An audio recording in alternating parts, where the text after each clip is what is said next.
I can do what I want when I want to do it. I can do what I need when I need to get through it. When I need someone else, can't be too proud for help, but gotta look after myself. Sometimes it can get lonely, never living in the moment.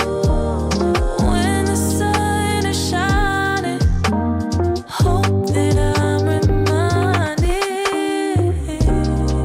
like how the clouds keep changing.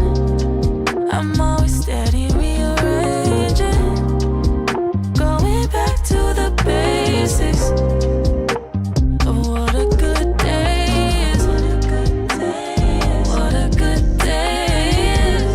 And that's exactly what the day is. But it's exactly what you make it. So please don't go wasting. And I'll do the same, even if it's raining.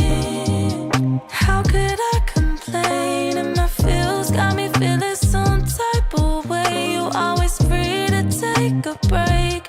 Hope you feel what I felt.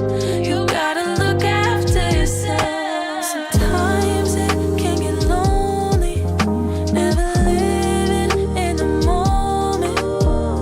When the sun is shining, hope that I'm reminded,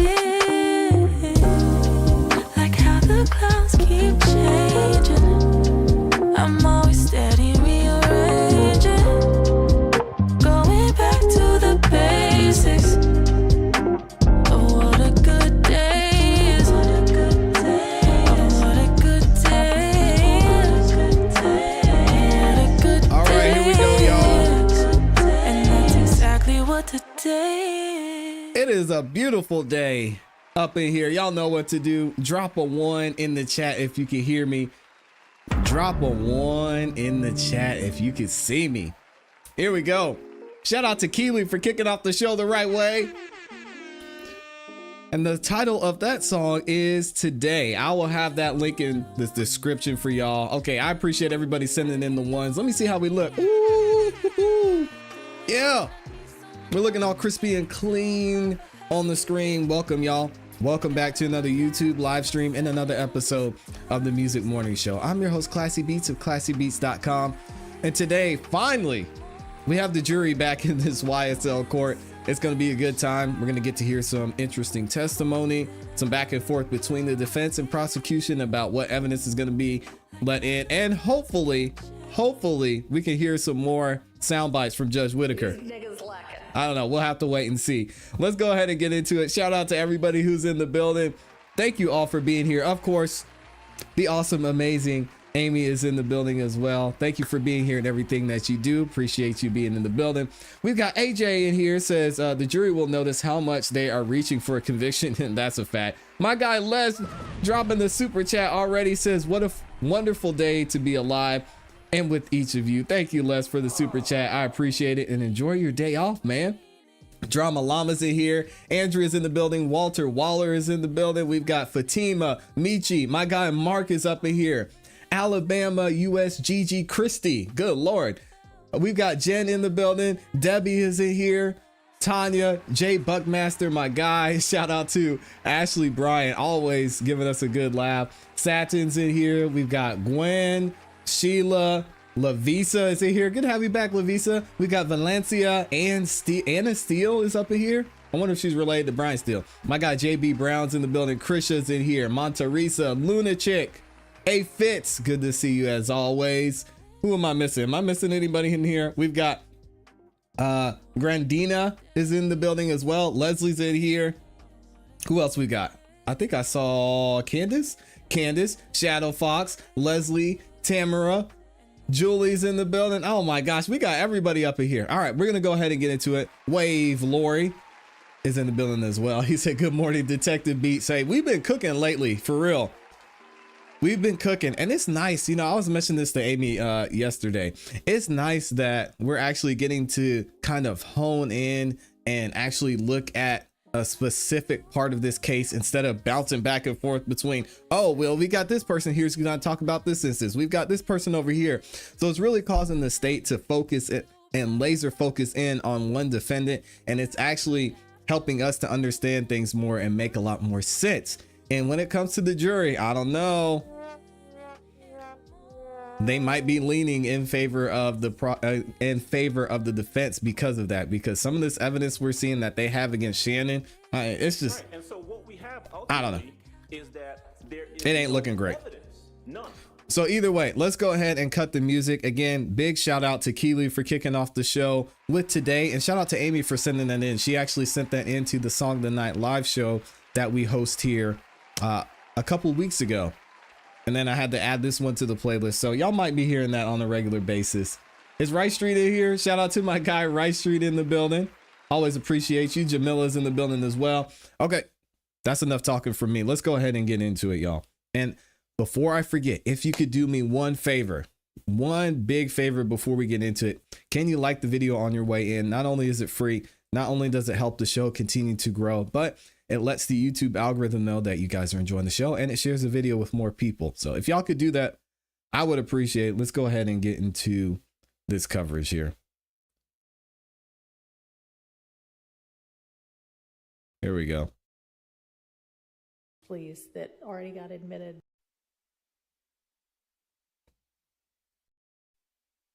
And Mr. Suggested limiting instruction for when Mr. Kendrick's plea comes in, and also covering Mr. Stillwell's pleas that already got admitted. Ms. Sharp, I guess, did y'all, that's what y'all are both jointly proposing? Yes, I wanted clarity. My understanding is what Your Honor said last week was, you know, obviously we have the same issue with Mr. Winfrey's plea and Mr. Nichols' pleas. My understanding from the discussions last week is that Your Honor was going to, I don't know what the term would be, but unadmit those convictions. No. Okay. Because those were still, I think, overt acts, right? Are they or not? I wonder why they moved the camera. Whatever Mr. Nichols pled to and what Mr. Arnold? Winfrey. Winfrey. Well, Winfrey's was an Alford plea.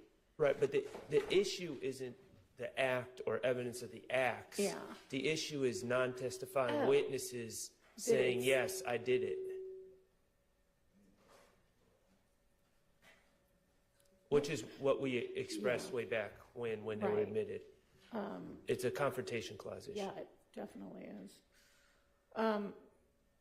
Right, I remember being surprised that a limiter was not given at the time by the predecessor judge. Right. Got Shannon with the green on. Was there any instruction on See if I can fix this. Winfrey's? I cannot recall. Our stance is that the plea itself should not even be in evidence. Not even a limiting instruction wouldn't even be. There we go. Good morning, y'all. Shouldn't be in. And same with Nichols. Same with Mr. Nichols. Although Now that they are not. Mr. Winfrey never was sitting with us. So that our stance is that should have never been. But Mr. Nichols. He has come in, though, to sort of explain some of his testimony. No, he never testified. We were arguing that it was a controversial day because from our vantage point, the state was trying to suggest that Mr. Winfrey took a plea because of promises of a car or different things. But Mr. Steele at the time was rightfully pointing out that plea was not, the Supreme Court later found that plea was not voluntarily given. Right, didn't that come into evidence though? No, we were not allowed to get into that at all. So which plea are we talking about here? The fact that it had been reversed and that he then entered an Alford plea instead of a guilty plea, right? That came in. That information came in, right? The information that he had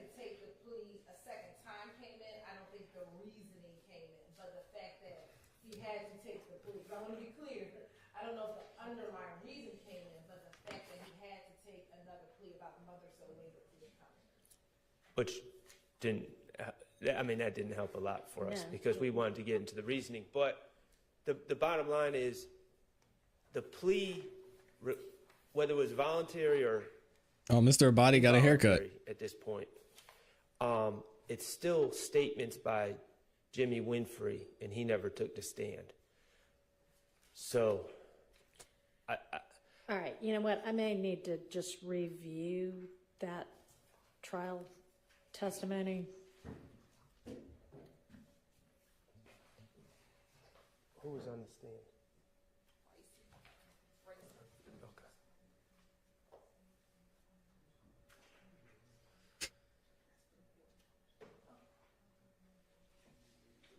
Yeah, microphones. Who needs them? We guys yell in the courtroom. It's not a big deal.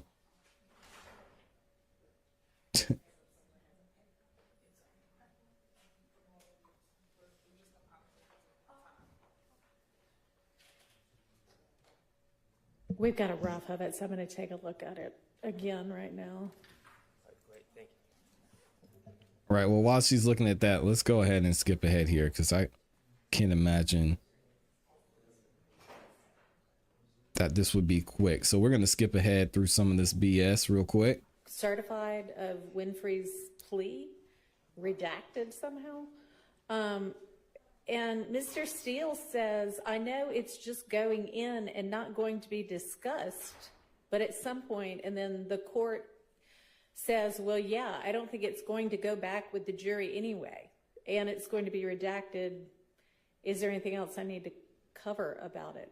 I mean, so did it not get introduced in front of the jury and anybody say what it was? I mean, I hadn't read through the whole thing, but. It did. The defense did not acquiesce to this, but there was a kind of a standard operating procedure where things were being admitted and we'd discuss whether it goes back with the jury and things like that later on. Yeah. And so that is kind of the back and forth that occurred, but it was admitted in front of the jury. Did they know what it was? Or was it just, here's exhibit number I'd 350? I'd defer to the transcript, but I'm pretty sure there was a discussion that Jimmy Winfrey pled guilty to, or pled whatever he pled to the charges.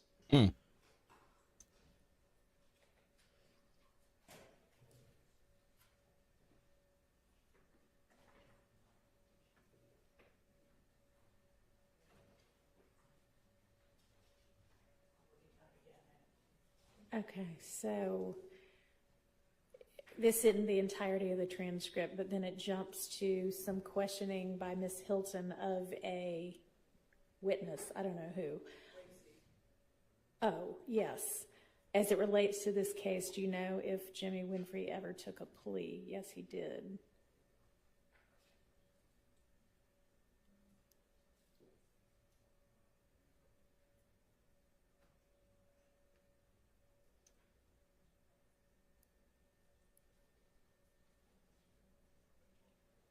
Y'all trying to put Richard Milley on the stand?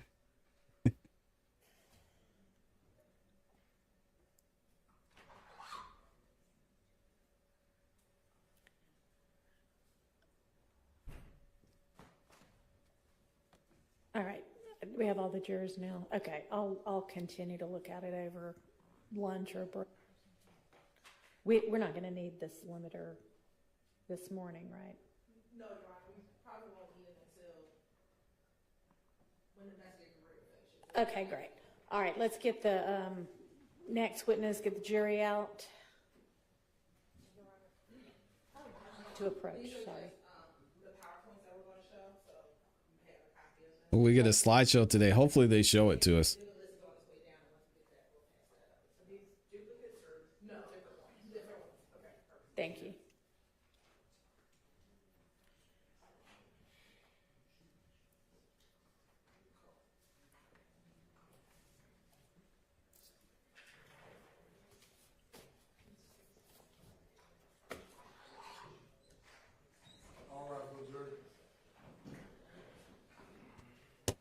All right, here we go. Good morning, Gloria.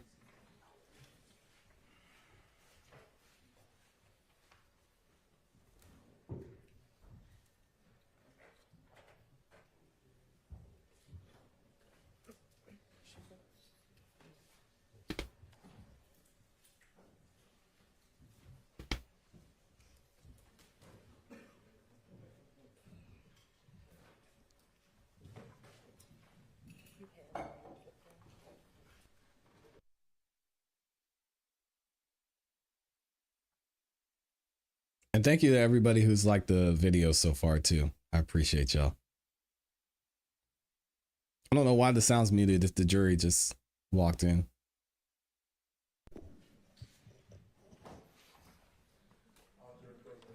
Thank you. All right, y'all have your next witness on the stand. Sergeant Ingram, would you swear that witness for us? Can you stand up so you get sworn, please?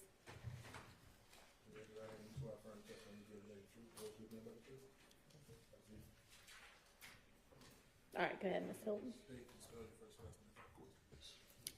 Hollis Brown, Hollis Brown, Brown. And good morning, Ms. Brown, how are you? Good, how are you? I'm doing well. Where are you currently employed? Atlanta Police Department, Crime Scene Unit. If you could speak up. Atlanta Police Department, Crime Scene Unit. And how long have you been with Interesting. the crime scene unit at Atlanta Police Department? 5 years. And has your entire career with APD been as a crime scene tech? Yes, ma'am. Currently, what shift do you work? I'm currently on day watch And what time is that? from 7 a.m. to 3 p.m. Ooh, she's got the When night did you shift. start on day watch? July. Prior to serving on day watch, what shift were you assigned? I was on morning watch, And what time is morning watch? 11 p.m. to 7 a.m. And how long were you on morning watch? I was on morning watch for 4 years.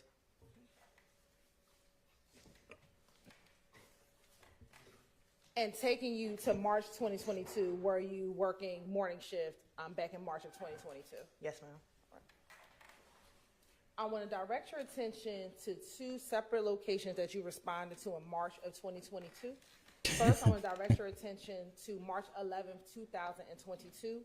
Did you have the occasion to respond to I-7585 northbound and Fair Drive? Yes. And why did you respond to that location? I was called to that scene for a homicide. Okay. And I'm going to ask you today, do you remember the APD case number associated with that location? No, ma'am. Did you do a report in this case? Yes, ma'am. Will looking at a copy of your report help refresh your memory as to the location, the APD case number? I'm sorry. Would taking a look at your police report help refresh your memory as to the APD case number? Yes, ma'am. All right. Permission to approach, Your Honor?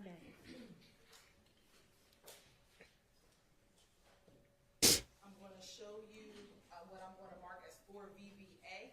Is that your police report? Yes. And does that help refresh your memory as to the APD case number associated with that police report? Yes. What is the APD case number? 220700312.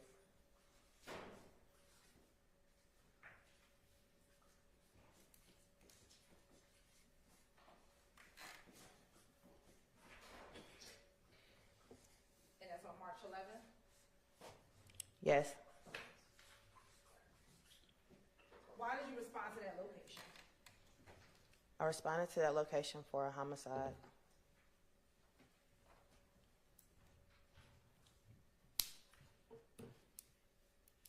And about what time did you arrive at that location? Approximately around 5. Is that 5 a.m.? Yes, ma'am. And why were you requested to go to that location? There was a vehicle on the expressway with a passenger who was deceased and another male had been transported.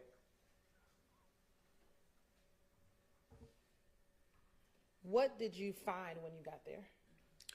I found a grayish looking vehicle with defects all around the driver's side, the rear, and the passenger side, with a deceased male sitting in the passenger seat, front passenger seat.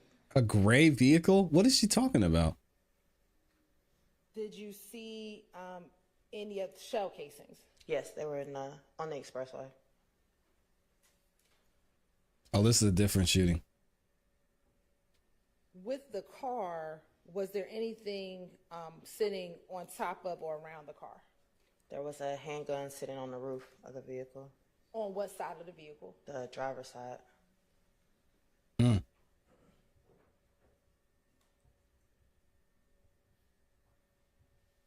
And you said there was a passenger still seated in the car. Were they alive or deceased? They were deceased. She just answered that.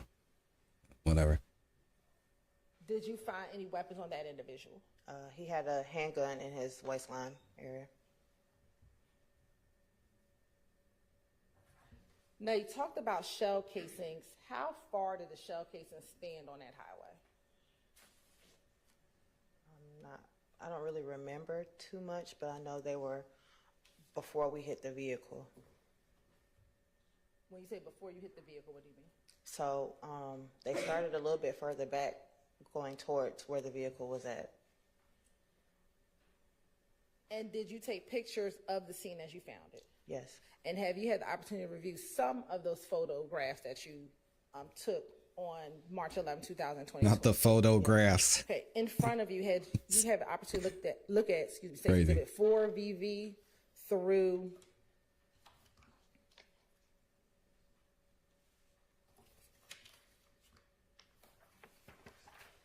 Through. 63 VV. There we go.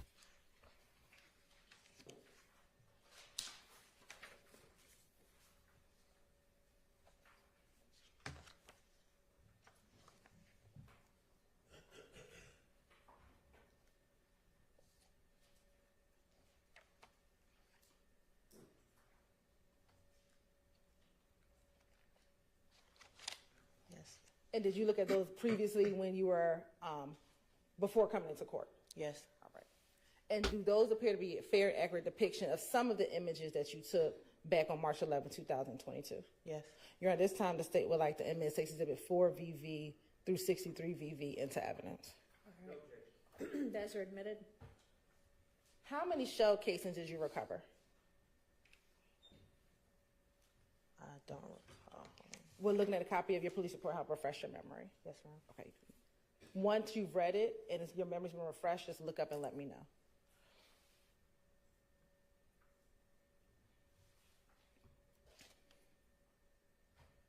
Yeah, we should just ask Victor. See what he thinks.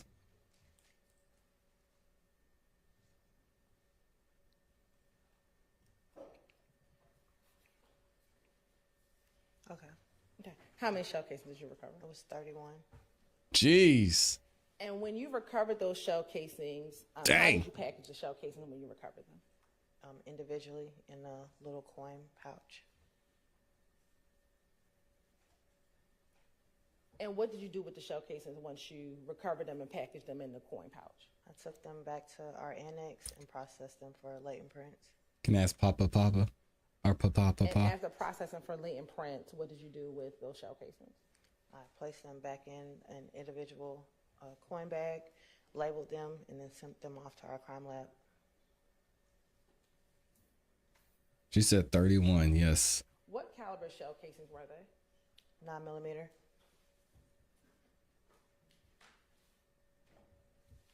Now I'm going to publish first, starting with State's Exhibit 4 BV. And it should come up on your screen as well.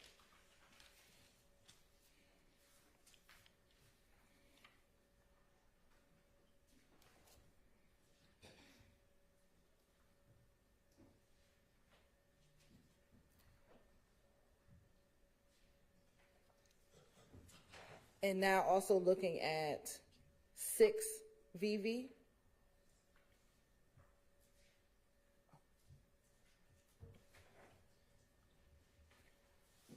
Now I want to go to 6 VV. And then 7 VV. Is this the vehicle in which you found on the highway when you arrived at the location? Yes.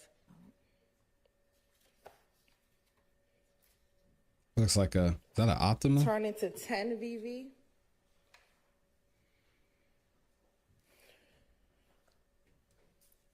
11 VV, and 12 VV. What were you depicting in those 3 pictures? The defects in the vehicle. Yeah, it does look like a Kia. That thing got lit up. Now looking at 14 VV. And let me go and ask, for 10, 11, and 12, what side of the vehicle were those defects on? The driver's side. Now looking at 14 VV and 15 VV. What were you taking pictures of in those 2 pictures? The defects in the vehicle and the damage to the window. Okay. And what side of the vehicle is that? Passenger side. Okay. And is that where you found the male that you discussed earlier? Yes. And the driver, was the driver present when you arrived on scene? No. Okay. Do you know where the driver went? I was told he had been transported. Transport to the hospital? Yes. I thought she said that. Now, starting at 19 VV, The driver I'm gonna was ask in you the to car. Look at the packet that's in front of you.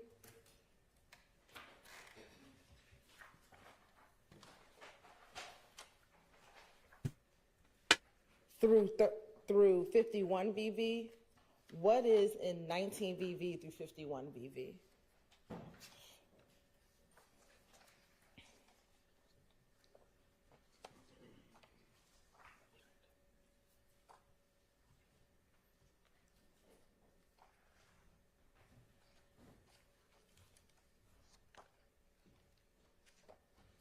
There are photos of my casings. Okay. And are those the individual photos of the shell cases that you collected? Yes. All right. Now I want to go to 53 VV.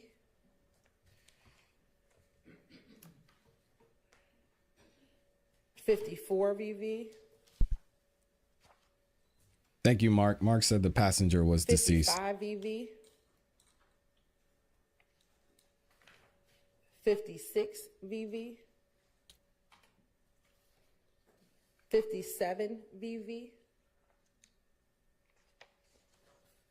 58 VV. 59 VV. 60 VV. 61 VV. 62 VV. And 63 VV. Were those all the shell casings that you collected in this case? Yes. And looking at starting from 53 VV to 63 VV, was that the stretch of where all of the shell casings were on the highway? Yes. And did the shell casings start from the rear of the vehicle where you found it all the way up towards the front of the vehicle? Yes. And did it go past the front of the vehicle? Yes.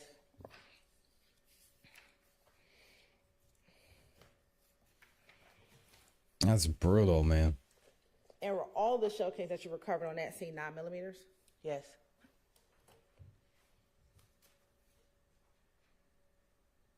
After collecting and processing the shell casings, once you went back to headquarters and after you took your pictures, did that conclude your involvement in this case?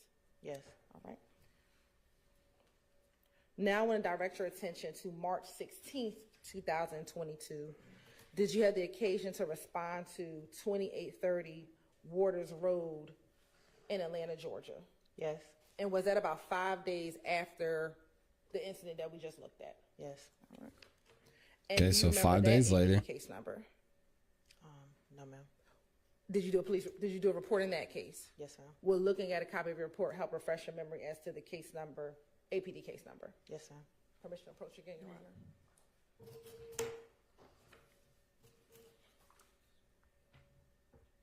31 shots is crazy. I'm going to show you what I'm going to mark as 248 VVA. Do you recognize 248 VVA? Yes. And how do you recognize 248 VVA? It's my report with my name on it. And what is the APD? Does that help refresh your memory as to the APD case number associated with this case? Yes. What is the APD case number? 220750015.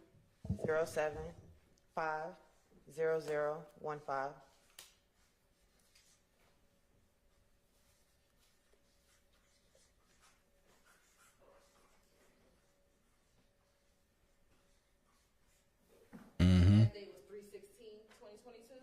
Yes. And what time did you respond to that location? Around 2:30. Is that in the morning? Yes, ma'am. Mics are optional, by the way. March 11th incident, did you say that you responded about 5 a.m.? Yes, ma'am.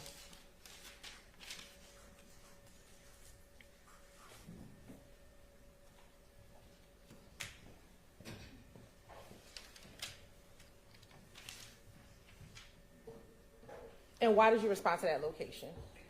I was called to this location for a shots fired call. And what was the weather conditions like when you responded to that location? It was raining a lot. You said it was. It was raining a lot. And does rain affect how you process a scene? Yes, it can. How? It can distort my photos a little bit. It can also be hard to find certain pieces of evidence. For example, And when you say certain piece of evidence, what type of evidence might be more challenging to find when it's raining outside? Casings, anything involving glass, blood. and that's not even counting the shell What did casings you that were in observe the when you car. first responded to that scene? When I arrived, I noticed there were shell casings laying in the grass area by the fence. In front of the fence, there was a little street. There was casings located in the street as well. There was defects in vehicles to the next door, the house next door. There were defects also in the fence and the vehicle in front of the house.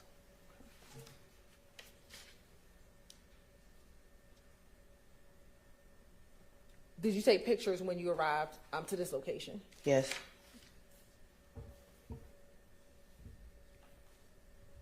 And have you had the opportunity to review those photographs before your testimony here today? Yes. All right.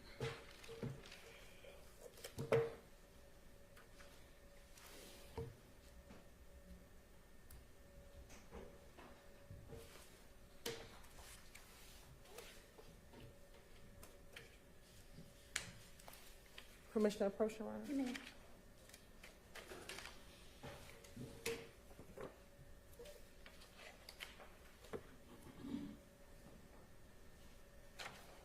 Okay, I'm going to first show you 248 VV through 271 VV. Are these images that you saw prior to your coming into court today? Yes. And then I'm going to show you next 272 VV through 308 VV. Are those also items or pictures that you saw prior to your testimony today? Yes. And then last term out of these 309 VV through 315 VV. Had you had the opportunity to review those photos prior to your testimony here today? Yes. Do those appear to be fair and accurate depictions of the pictures that you took on March 16, 2022? Yes. You're at this time the state would like to tender State's Exhibit 248 VV to 315 VV into evidence. All right, those are admitted. And permission to publish. First, starting with 248 VV.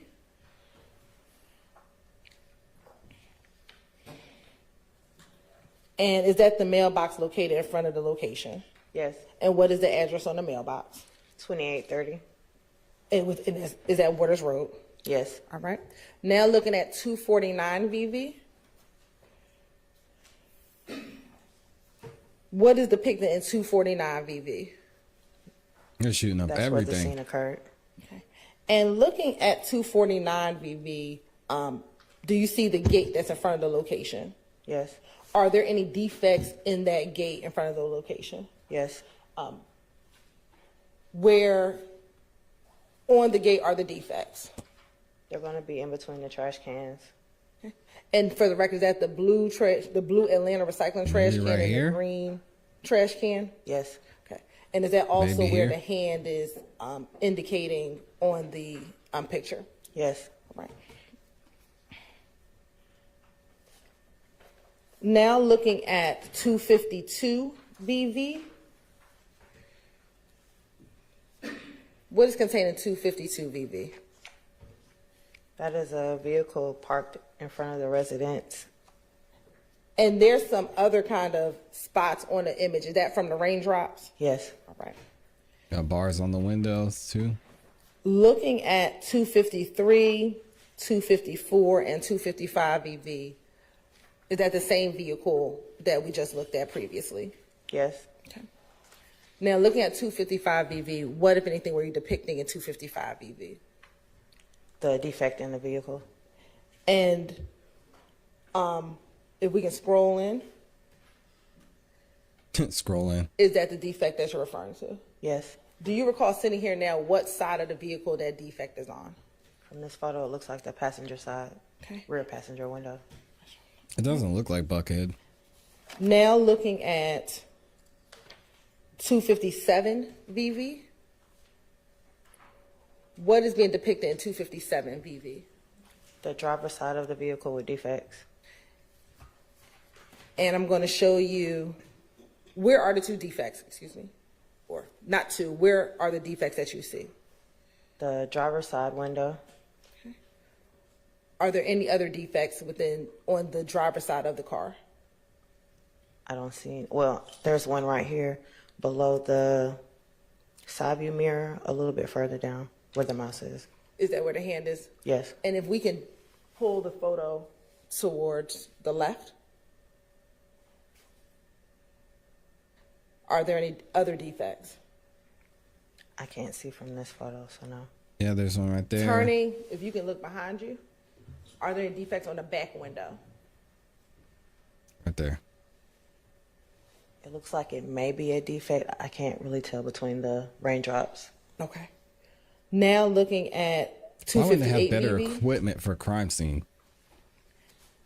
is that a close-up of the defect that we saw on the front the front driver's side window? Yes. All right.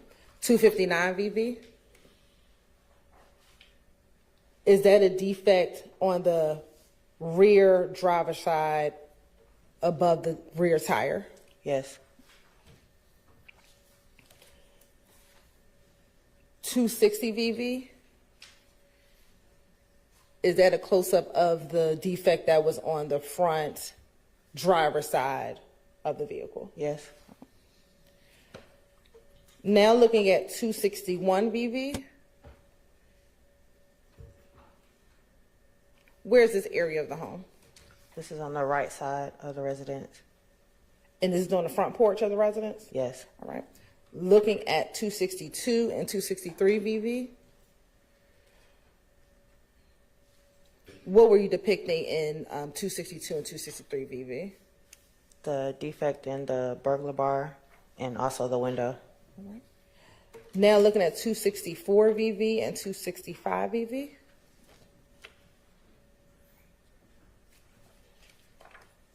What were you depicting in 265 VV? Showing the defects in the doors. Okay. And is this a defect as we zoom in at the top of the door? Yes. And is there another defect as we zoom in on the bottom of the door? Yes. If you could zoom in. Man, they must have been pretty far away because these rounds didn't even go through the door, it looks like. Now looking at 266, 267, and 268 VV, Oh, they got a security cameras. what were you depicting the security cameras? Yes. All right. Now looking at 269 VV, 270 VV, 271 VV. Are those the shell casings that you spoke of earlier that were on the scene when you arrived? Yes. And from pictures 272 through 308, are those just the individual pictures of all the shell casings that you collected? Yes. Right. How many shell casings did you collect? Around 40, if I'm not mistaken. And do you recall the types of shell casings that you collected?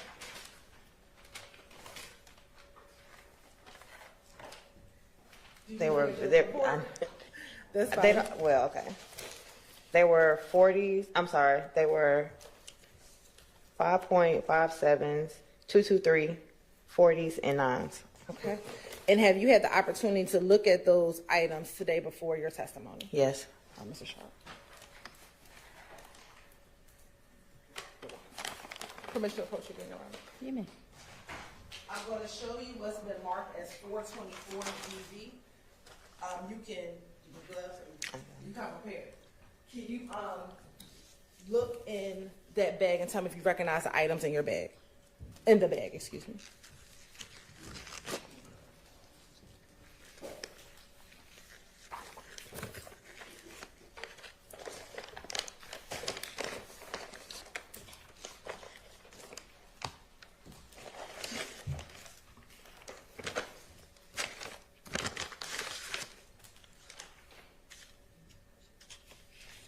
Yes. Okay. And how do you recognize those items? All the shell They're casings. casings from my Yeesh. scene with my handwriting. All right. And do they appear to be in the same or similar condition as when you collected them on March 16, 2022? The casings or the packaging? The packaging. Yes. Okay.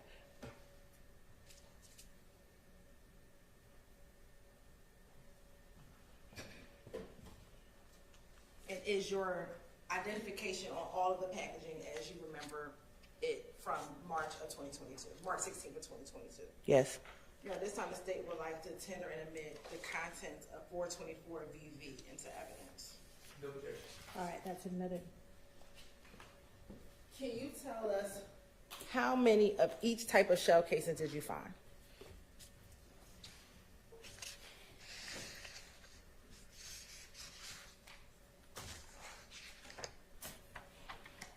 There had to have been a 22 There in were there somewhere. 11 5.7s, 2 223s, 8 40 calibers, and 19 9mm.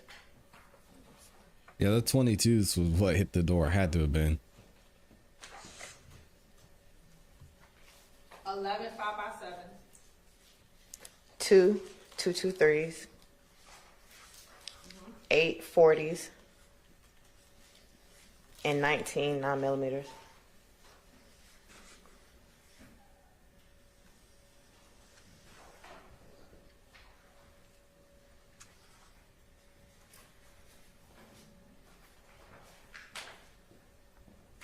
When you collected those shell casings, did you do the same thing that you discussed, that you did earlier with the March 11th shell casings? Yes.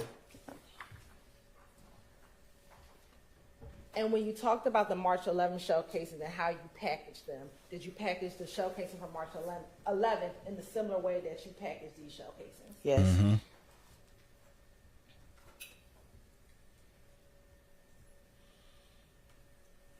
And then did you turn these shell casings over to the APD crime lab in order for any further testing?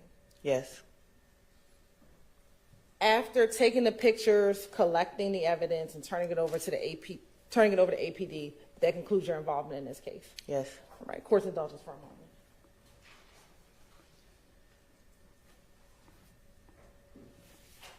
To making sure she didn't have any more questions. I have no further questions, Your Honor. Cross. There we go.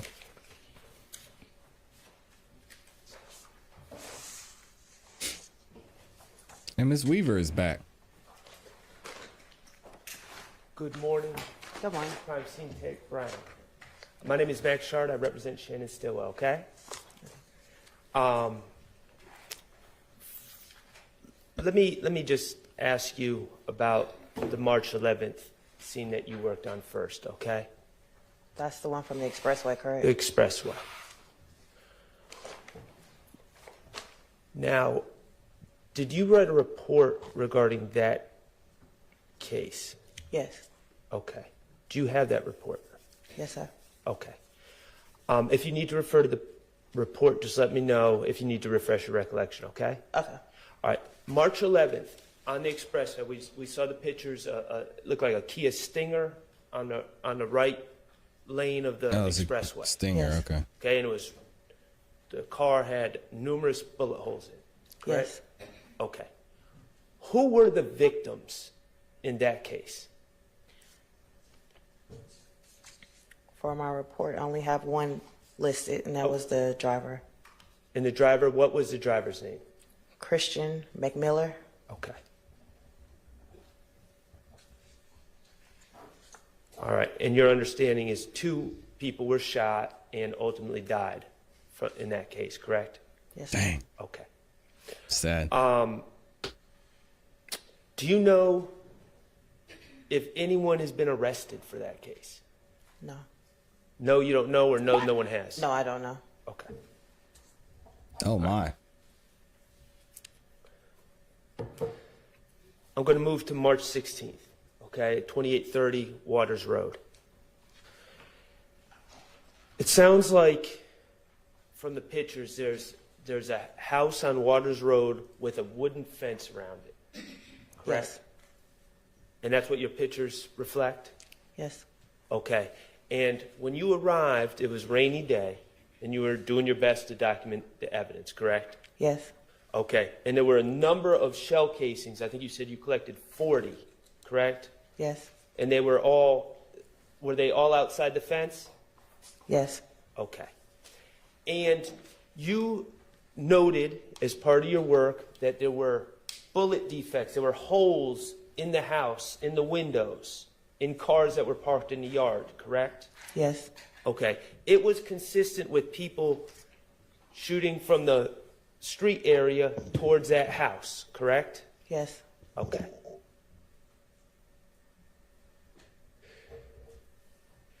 Do you know anyone who has been charged with shooting at that house? No, sir. Okay. Now, I just wanted to make sure I'm clear. Your Honor, may I approach? You may. Thank you. So, No bullet holes in Antonio Lewis sign. brown paper bag is labeled 424 VV, correct? Yes. And that's the paper bag that you put all the shell casings you collected from 2830 Waters Road, correct? Yes. Okay. Now,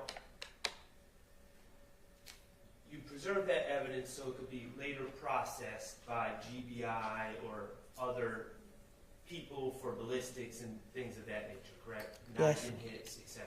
Yes. All right.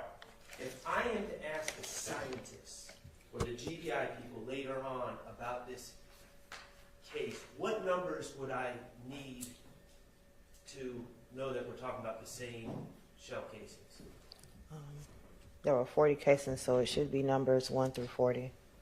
As far as the case number, would it go by the APD case number, or what would be the cross-reference, if you know? I'm sorry, I don't know how GBI actually labels theirs. Okay, but you have it in the case number that you've already given us, correct? Yes, sir. All right. One other thing I just wanted to clarify and possibly correct. We talked about the different shell casings that were collected, right? In a total of 40. Yes. Okay. There was 2 223s, Yes. 840 caliber, Yes.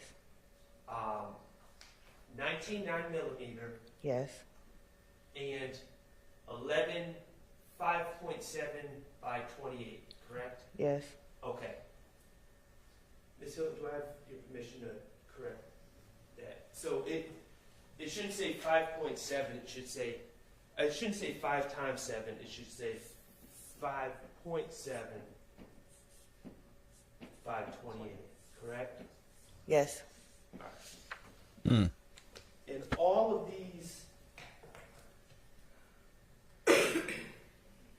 these shell casings are for different caliber bullets, correct? Yes. And a gun wouldn't shoot different caliber bullets. A gun would just shoot one specific caliber, correct? I'm sorry, I'm not a ballistics expert. I Okay. just know they fire. Fair enough. Thank you. Oh, come on now. That's a simple. Jeez. Okay. I have no further questions. Thank you. Okay, redirect. You shooting 223s and Looking at your photos 9 from March millimeters out of the 16, same gun? I want you to look at 310 VV Lord. through 315 VV.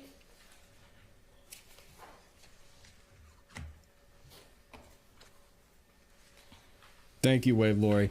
It's sunny Which outside, numbers? but I'm not a 310 meteorologist, VV, so I don't know. 315 VV. Come on. Earlier, you talked about going to another home and taking pictures of some defects. Is that the home next door to 2830 where you went and took other pictures? Yes. Right. And looking at 311 VV, 312, 313, 314, and 315, is that the vehicle that was of interest that had defects inside of the vehicle? Yes. All right. Thank you. No further questions, Your Honor. All right, thank you for your time. You're excused. Call your next witness. Yes, Your Honor. The state calls Detective Whitaker to the stand. Yeah, I hear you, Mark, but what are the... Like for me to leave these here? Yeah, that's fine. Thank you. Thanks. But that wasn't happening in this case. We had 223s, we had 9mm, and what was the other one she had?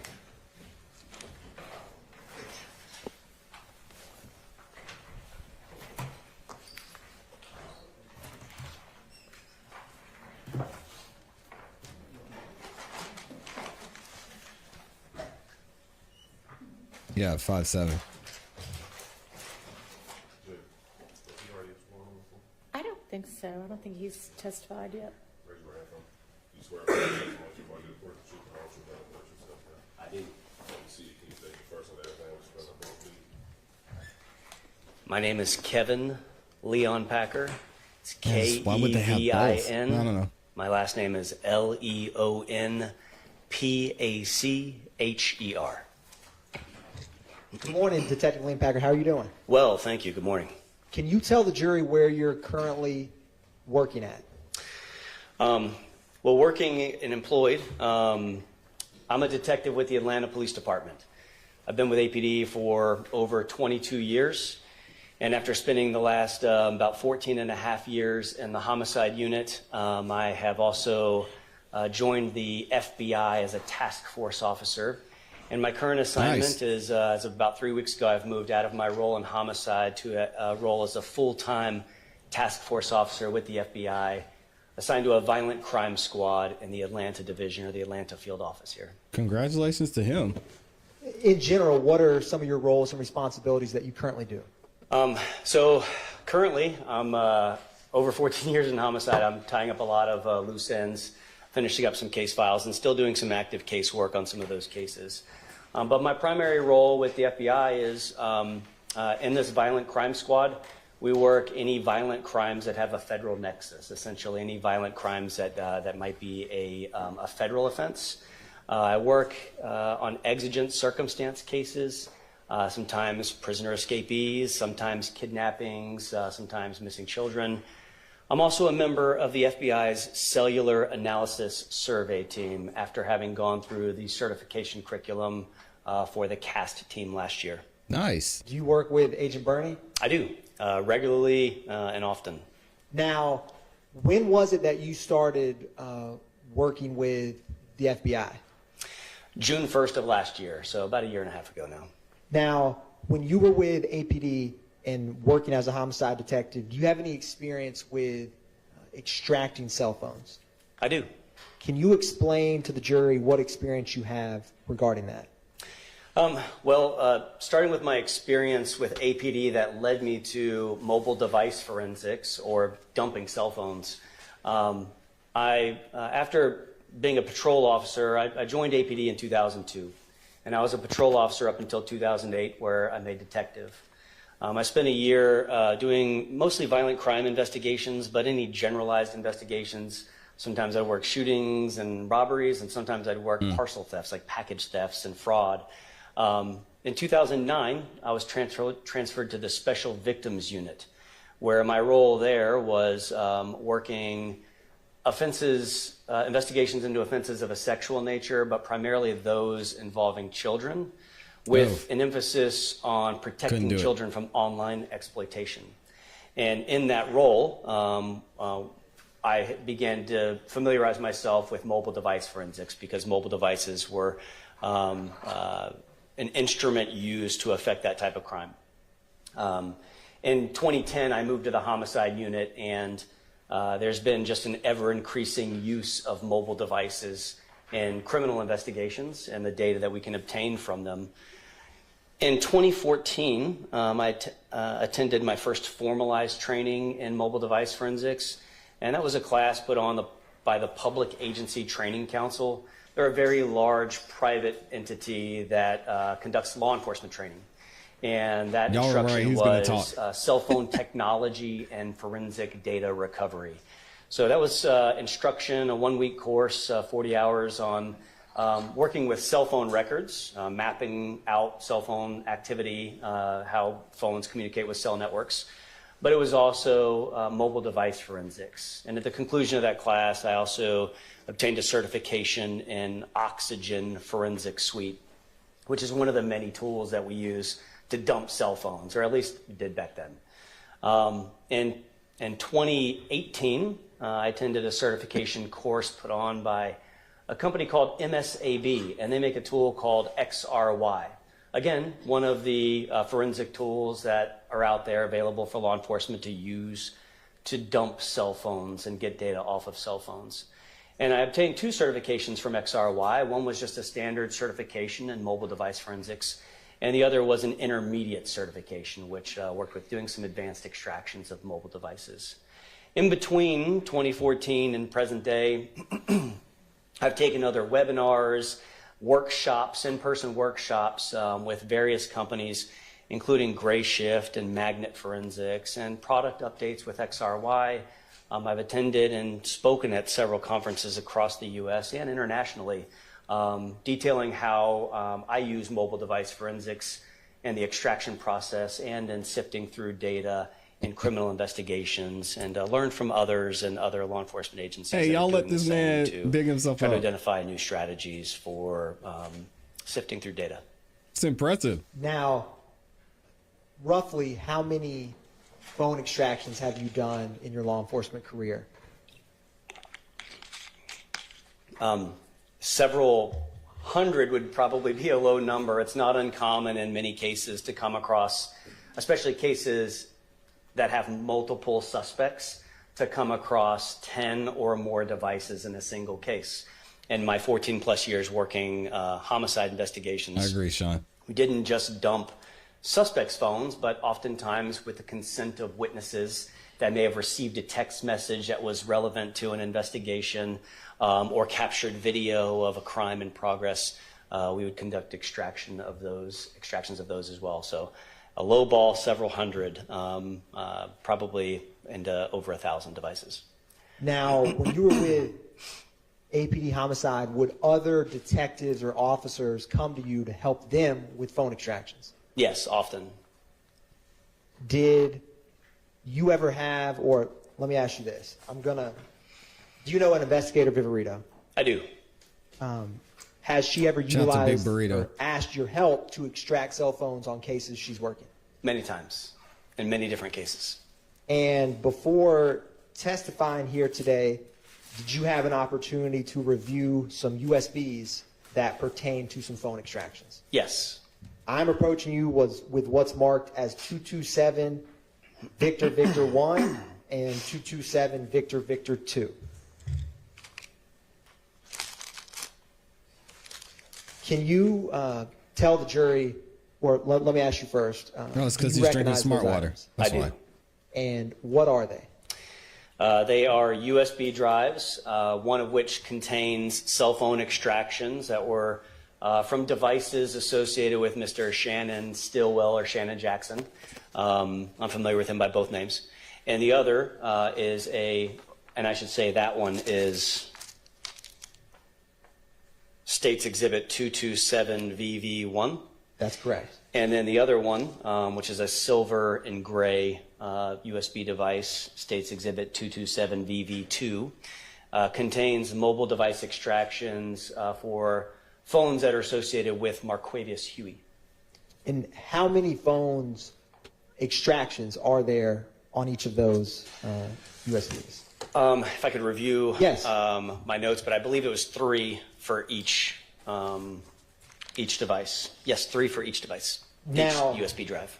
can you describe for the jury, you've lot of discussed cell phone phones. extractions, what kind of data comes back? Can you?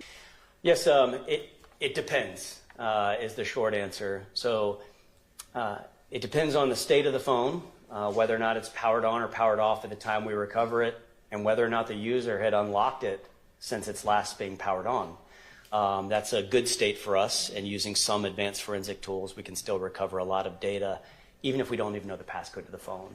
So in a situation like that, we would recover most data that we would want to see for investigative purposes, like calls, messages, not just messages that are text messages, but messages that are iMessages, which are not text messages, by the way.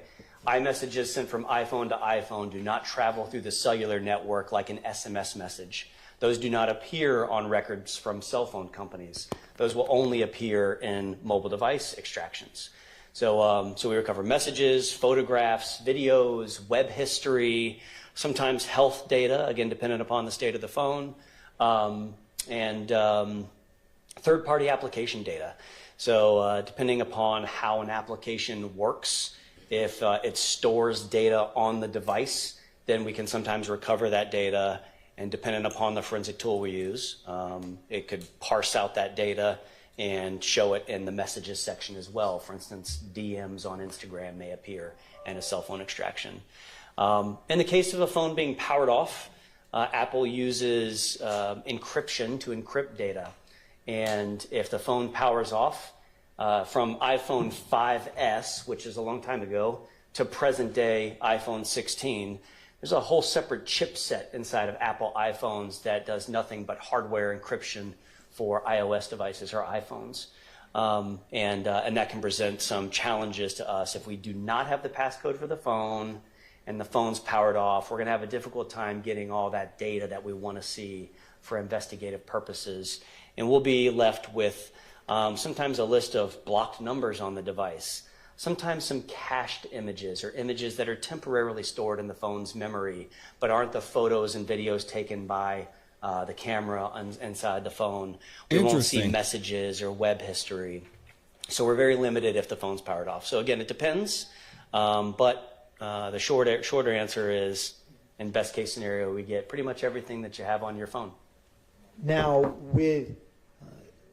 is two of the phones that investigator Viparito asked you to extract pertaining to Shannon Jackson or Shannon Stillwell, did investigator Viparito have a passcode for those? Yes. And roughly, was it in December of 2022 when you conducted the extraction on those two phones? Yes. I wanted to also circle back. You had mentioned web history. When the data comes back, are you able to look and see web searches? Yes. Can you describe for the jury what that means or what that may show? What's important to note that whatever we get on the phone is just a log of activity for the phone. So I may not know who was physically holding the phone unless we have a witness or it's on video to show who is physically operating a device. So when I see web history or I see a search that appears in the web history, what I know is that the phone navigated to the internet and conducted this search. So for instance, if I go onto my iPhone and I go to Google and I type in a search term, then I would see the URL or the web address of what that search term result is. That's the page that Google will navigate to, that my phone will navigate to. And in that URL, you'll see an indication that this may have been a Google search. You'll see some indication of what the search terms were. If there's multiple search terms like Kevin Leon Packer Court, then you may see Kevin plus Leon Packer plus Court. And what that means is that the phone navigated to that page that may have those results from Google. It's interesting that he gave a little bit extra information, though. He said, just because I can find this information doesn't mean I know exactly who searched it. That kind of seems like a little bit of shot at the state, but they might just brush over it. Might be brought up by the defense. We'll wait and see. This is a great witness, though. If someone were to send a link of search results, which I don't think I've ever seen someone send a link of Google search results, but that would have the same web address.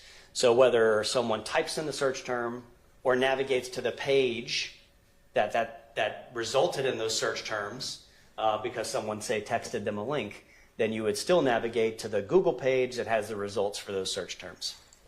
Now, when you do these phone extractions for other detectives, like you did in this case for Vivarito, when you didn't personally, in this case, review the contents of the extraction. Is that fair to say? Yes. Now, when you give it to them, are they able to navigate and see the data that you just described? Yes.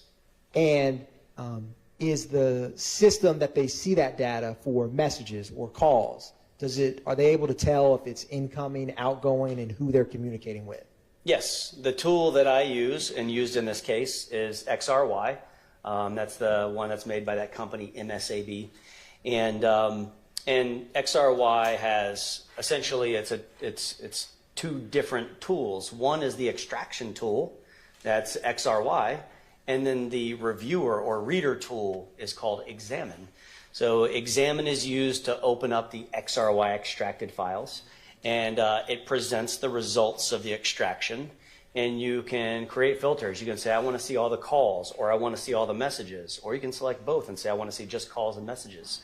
And when you click on messages, it brings up the messages. It's essentially divided into 3 columns. Filters on one side, the left, calls, messages. And then in the middle, it'll display the calls and messages. And you can sort it by time or sort it by how frequently someone communicated with this person. And then when you click on a message, in the right-hand side, it'll give you more details about it. So you can tell in the center column or in the more details column on the right from whom the message was sent and to whom it was sent. Now, when you extract these phones, is there any data gleaned of if various SIM cards were used on a phone? Yes. Can you describe, one, what a SIM card is and how that data may show up? SIM cards, which are slowly going away. SIM cards are physical cards that insert into a mobile device. Before we had them just for like GSM phones. That's before we went into like what modern day LTE technology is. We would have a SIM card in like an AT&T phone, but maybe not a Verizon phone. But with SIM cards, they're inserted into the device, and they contain information that is used to authenticate that phone or that user on the cellular network. So there are a couple of identifiers. One is an ICCID. That's the SIM card identifier, integrated circuit card identifier. The other is the IMSI, or International Mobile Subscriber Identity. That's a unique identifier for a cellular network, and the IMSI is used in that authentication process. You put a SIM card in your phone, you turn it on. If you have AT&T or now Verizon, it goes to the Verizon cell sites, and it goes through an authentication process. Verizon looks at your IMSI, identifies your phone number. The phone number is stored on the SIM card as well. And it says, yes, Kevin's paid his bill this month. He's allowed to use the cellular network, and you'll have access to make and receive calls. In iOS devices or iPhones, some of that SIM data is stored. Even if you remove the SIM card from the device, we may still see the ICCID or the IMSI and the date that SIM card was in the device. It'll have a date last updated. Did you see any SIM card changes in the 2 phones associated with Shannon Stillwell or Shannon Jackson that you got in December of 2022? I did. And did you ever find or see I'm sure there were a lot. Connection or association with a phone number ending in any phone numbers of interest? Yes. What was that connection? Well, there was a phone number that I understand was a phone number that was identified by others. Sustained. What was the phone number without saying anything else about it? The phone number is 470-814-8694. And what was the connection with that 8694 phone number when you looked at the cell phones you got in December related to Shannon Stillwell or Shannon Jackson? It was the phone number associated with an Apple iPhone 12 mini. And that was one of those devices that investigator Vivarito asked me to conduct a forensic analysis of, and that she provided the passcode for. Now, after you gave, oh, Your Honor, the state tenders State's Exhibit 227, Victor 1 and 2 into evidence. Yes.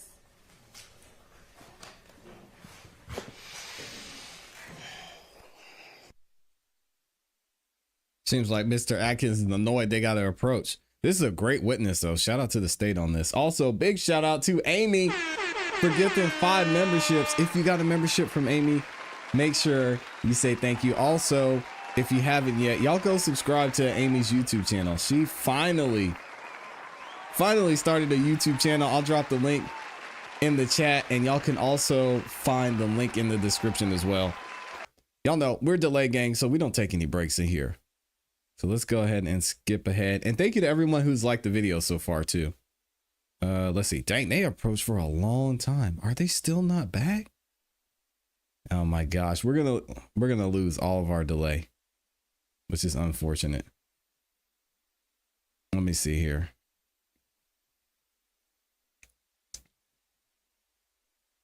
Y'all are saying he's putting Hogan to shame. Yeah, that's a fact.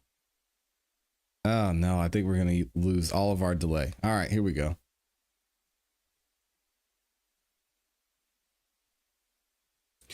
I want to go back though.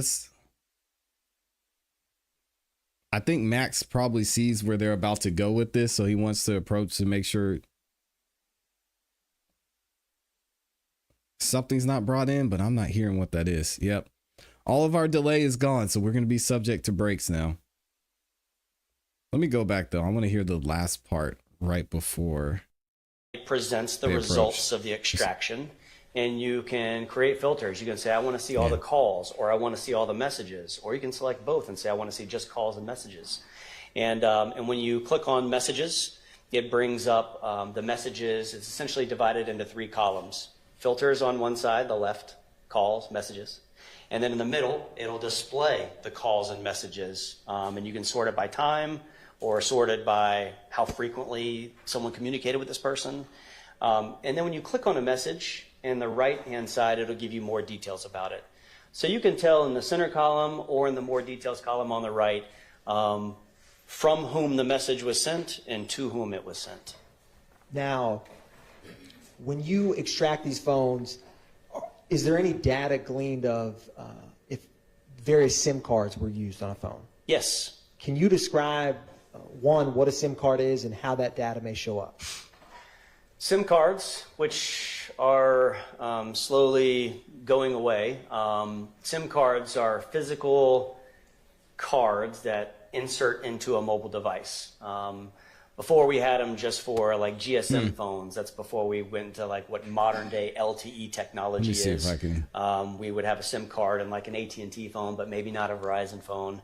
But with SIM cards, they're inserted into the device, and they contain information that is used to authenticate that phone or that user on the cellular network. So there are a couple of identifiers. One is an ICCID. That's the SIM card identifier, integrated circuit card identifier. The other is the IMSI, or International Mobile Subscriber Identity. That's a unique identifier for a cellular network, and the IMSI is used in that authentication process. You put a SIM card in your phone, you turn it on. If you have AT&T or now Verizon, it goes to the Verizon cell sites, and it goes through an authentication process. Verizon looks at your IMSI, identifies your phone number. The phone number is stored on the SIM card as well. And it says, yes, Kevin's paid his bill this month. He's allowed to use the cellular network, and you'll have access to make and receive calls. In iOS devices or iPhones, some of that SIM data is stored. Even if you remove the SIM card from the device, we may still see the ICCID or the IMSI and the date that that SIM card was in the device. It'll have a date last updated. Did you see any SIM card changes in the 2 phones associated with Shannon Stillwell or Shannon Jackson that you got in December of 2022? I And did you ever find or see any connection or association with a phone number ending in any phone numbers of interest? I should say? Yes. What was that connection? Well, there was a phone number that I understand was a phone number that was identified by. Sustained. What was the phone number without saying anything else about it? The phone number is 470-814-8694. Christy, you think so? And what was the connection with that 8694 phone number when you looked at the cell phones you got in December related to Shannon Stillwell or Shannon Jackson? It was the phone number associated with an Apple iPhone 12 mini. And that was one of those devices that investigator Viverito asked me to conduct a forensic analysis of, and that she provided the passcode for. So what he said. Now, after you gave, Your Honor, the state tenders State's Exhibit 227, Victor 1 and 2 into evidence. Yes. Yeah, I'm still not seeing it. Let me see what y'all think. And shout out to Les Cleaver in the building. Drop the 5 bomb, says, break over. I'll catch you all in the recap. God bless you all, family. Appreciate you, Les. Yeah, this is interesting. What'd you say, Asia? She said, let me see if I can go back and find it. Why did it take him that so long to say hearsay? Yeah, I mean, when you hear from my understanding, that's all I meant. From my understanding, no, objection, hearsay. Let's see. He's thorough and explains so we all understand. Yeah, I really like this witness. Super easy to understand. Seems like he's very well versed in this field, and he's really good at his job too. Shout out to Dorothy, says Leon Packer, one of the best detectives in Atlanta. And shout out to Catholic Papa, say, hey, ClassE, still here. My state turned red this election. Hey, congratulations. I mean, you weren't the only one. 80-something% of the United States was red, so you were not alone there. Let's see. Mark, what does Mark say? Where is the witness statements about could, maybe, shoulda? Yeah, good luck with that. And thank you to everybody that's subscribing to Amy's channel too. Y'all didn't know, Amy does have her YouTube channel. The link is in the description. I also dropped it for you in the live chat too.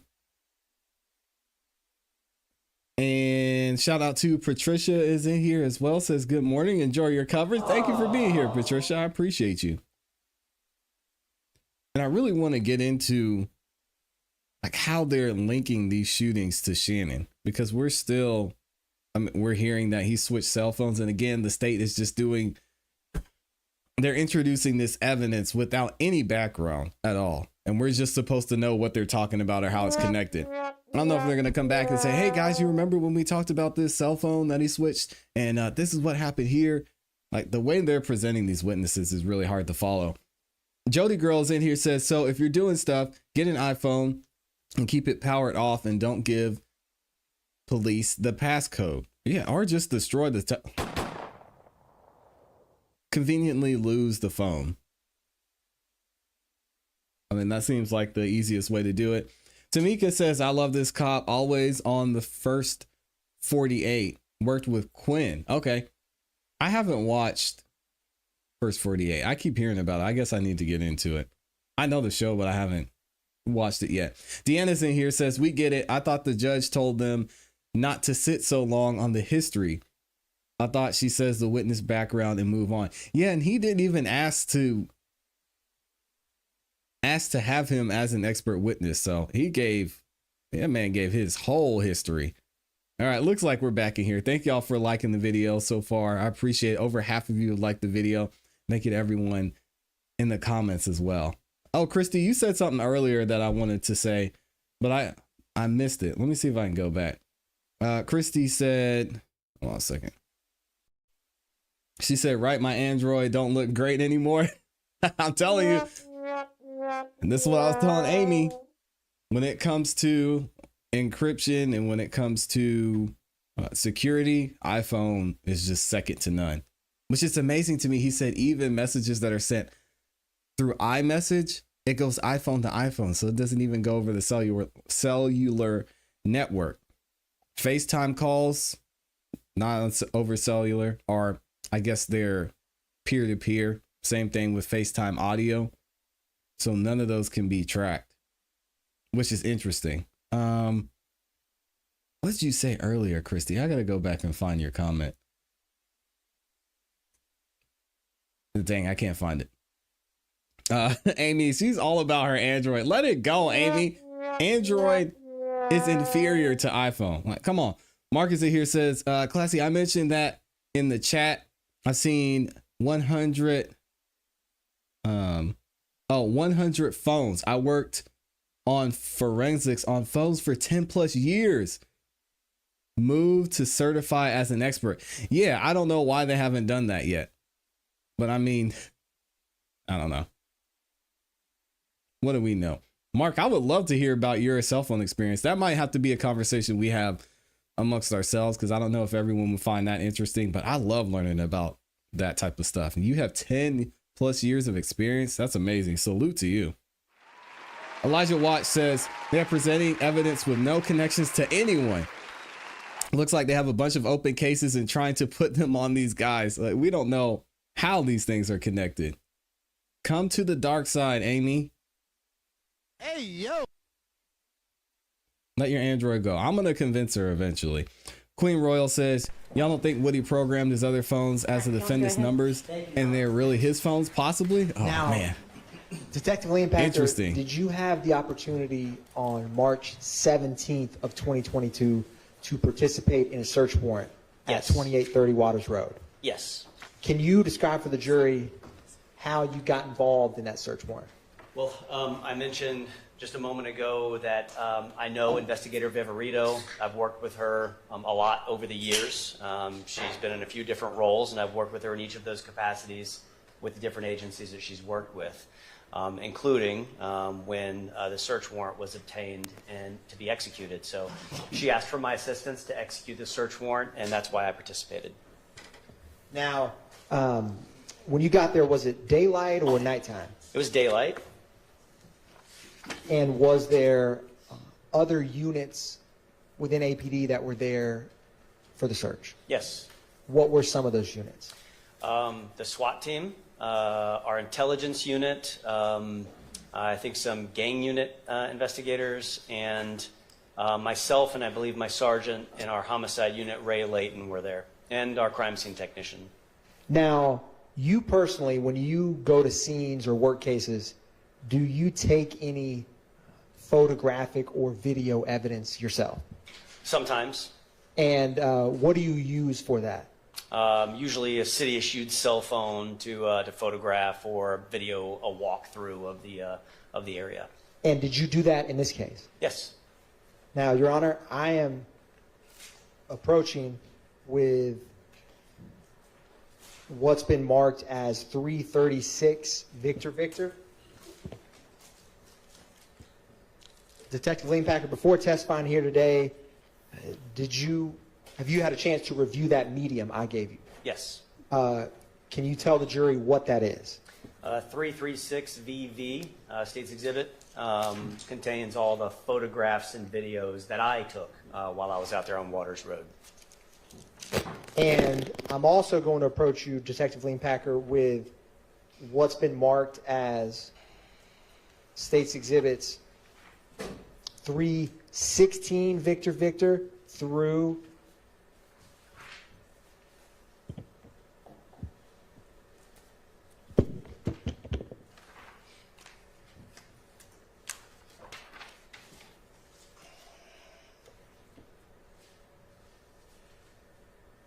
335 Victor.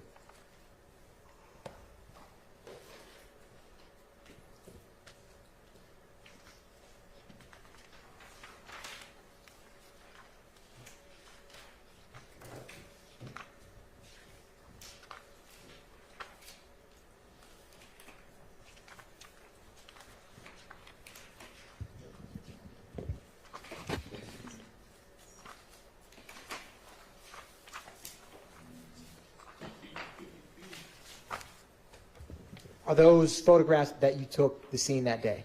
Yes, and at least one photograph is, I believe I took when I was back at Atlanta Police Headquarters after packaging some of the evidence, and I photographed the packaging of it. Your Honor, at this time, the state moves to tender into evidence 316 Victor Victor through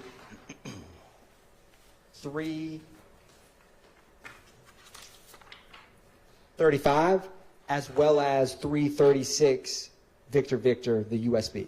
All right, those are admitted, and also you tendered, but then we broke, and I don't think I admitted on the record 227 Victor Victor 1 and 2. Those are also admitted. Thank you, Your Honor. I'm going to publish 336 Victor Victor.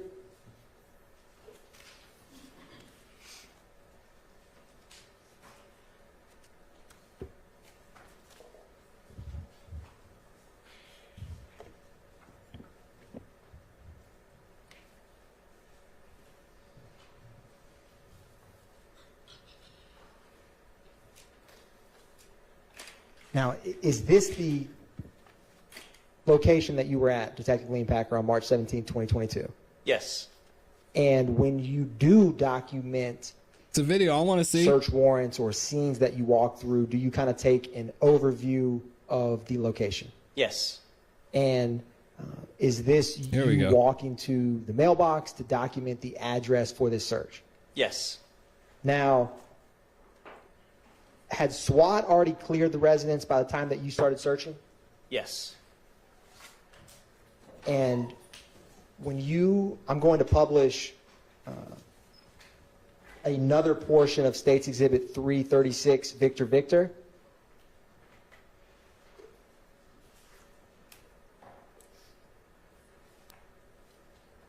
Was there a Audi that you see in this clip when you got there? Yes.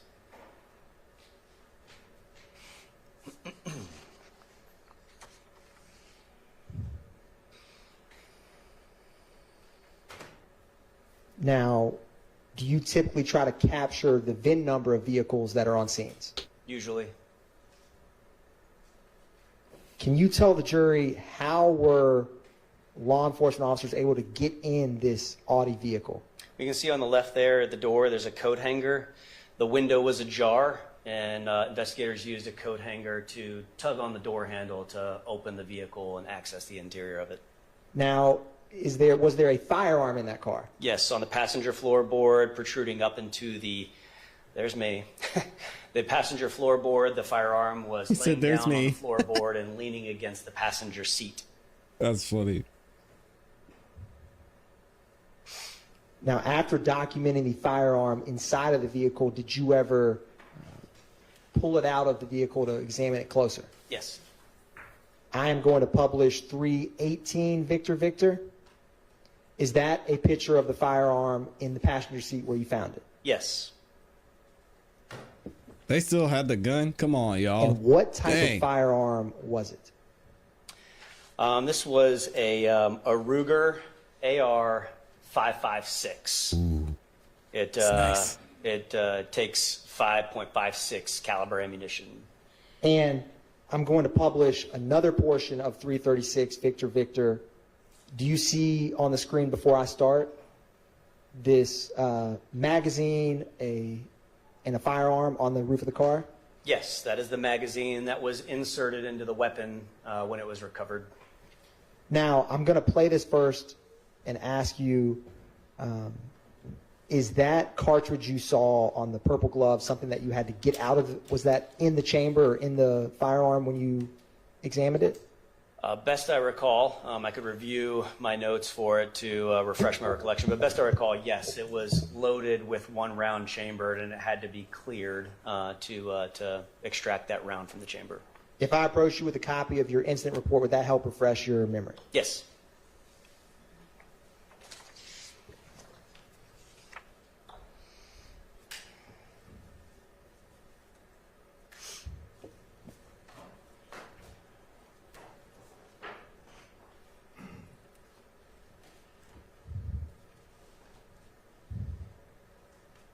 That's a great question, Walter. by the way. I wish we could ask him. And actually, Mark might know this. I don't know if this was in your area of expertise, Mark.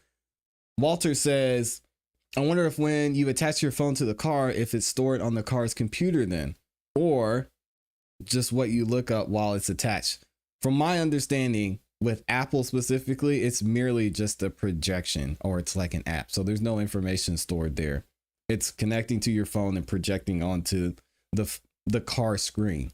Now, with other ways you connect over Bluetooth, there's really, I can't imagine the information being stored that way either, but it's a great question. Shout out to Rice Street in the building, like number 614. Thank you. I've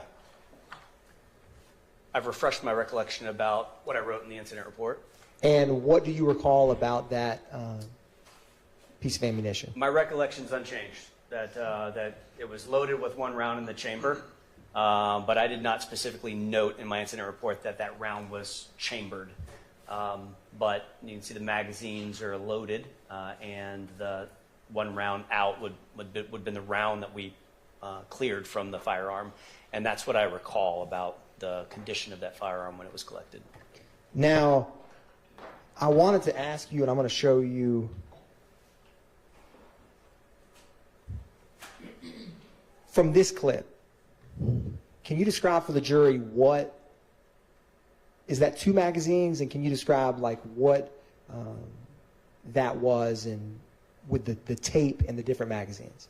Well, there's 2 magazines that are designed to fit that weapon, that AR, and they're taped together facing opposite directions. So if one were to insert the magazine and fire enough rounds to use all of the ammunition in that one magazine, one could then pull the magazine out, flip it over, reinsert it, and get back in battery and begin shooting additional rounds without having to drop a magazine, retrieve an additional magazine from an alternate location, and then load it in. It's taped together so it makes a quick extract, turn over, reload, and then the firearm would be ready to fire again. Now, did you also collect this firearm that day? I did. Now, I am approaching with what is marked as 223 Victor Victor. And Oh, there it is. Please don't pull that out in court. oh, actually, one reason I hated being in court and they pulled out guns. This made me nervous, especially when the with this specific firearm, state was did you do any handling it. research with this and contact any other law enforcement entities? I did. Can you describe for the jury what you did in relation to this firearm? Is it permissible to talk about the results of inquiries I made on the firearm? Yes. Yes. Okay. So I checked the serial number of the firearm in the same way we would run a license plate to see if a car was stolen. We can run serial numbers of articles and firearms to see if they have been reported stolen. What I found was this firearm was reported stolen while in transit from a Ruger manufacturer in North Carolina while it was en route, I believe via UPS, to Baton Rouge, Louisiana, somewhere between origin and destination. It was stolen in this essentially cargo theft from UPS. And so it was recovered when I wrote the report for it. The ATF investigates firearms stolen while in transit, and I communicated with an agent of the ATF who then recovered the firearm at a later time. Now, ultimately, did the ATF ever come or get in possession of that firearm? Yes, yeah, I made arrangements to ensure that the firearm, after being test fired for examination purposes and testing purposes, was then released into the custody of that ATF agent so he could continue his investigation. Now, Detective Liam Packer, I'm going to publish 319 Victor Victor. Is this another photograph of that same firearm? Yes. I'm going to publish 320 Victor Victor. Is this a close-up where the trigger mechanism would be? Yes. And 323 Victor Victor.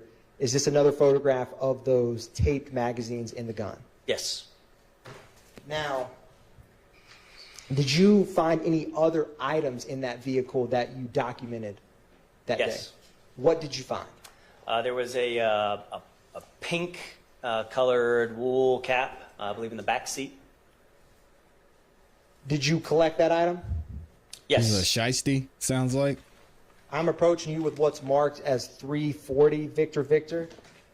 And Detective Leanpacker, when you collect items at a scene, are you familiar with how APD property evidence labels and case numbers are for pieces of evidence?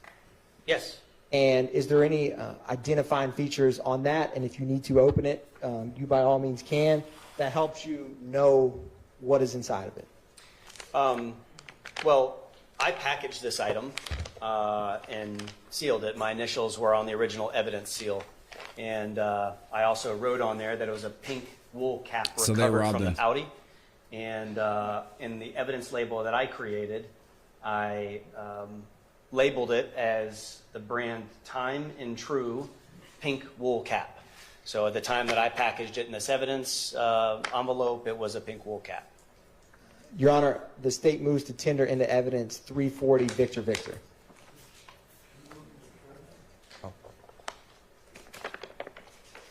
And this, I have an objection. Is 340 the firearm or the envelope there? What's the objection, Max? Objection, relevance 403. Overruled. and to be clear, this first, the vehicle where officers put the coat hanger inside I don't of know why he's is this objecting. the Audi we're talking about where you found this pink wool cap? Yes. That first vehicle, if you were to enter the property on kind of the right-hand side of the yard. I'll go back to 318 Victor Victor. Is this the vehicle that you found that pink wool cap? Yes. Did you also find any temporary tags or license plates in that vehicle? Yes. Multiple. I am going to publish 324 Victor Victor. You might be right, Are Asad. these some of the temporary plates that you found? Yes. And did you ever find a driver's license or identification in that car? I did. I'm going to publish 325 Victor Victor. Who was the individual's name that you found? Eric Jerome Moore. I'm going to publish 326 These guys were way too comfortable, Victor man. Victor. Did you find some other registration paperwork for that vehicle Yes. with the same individual's name? Yes.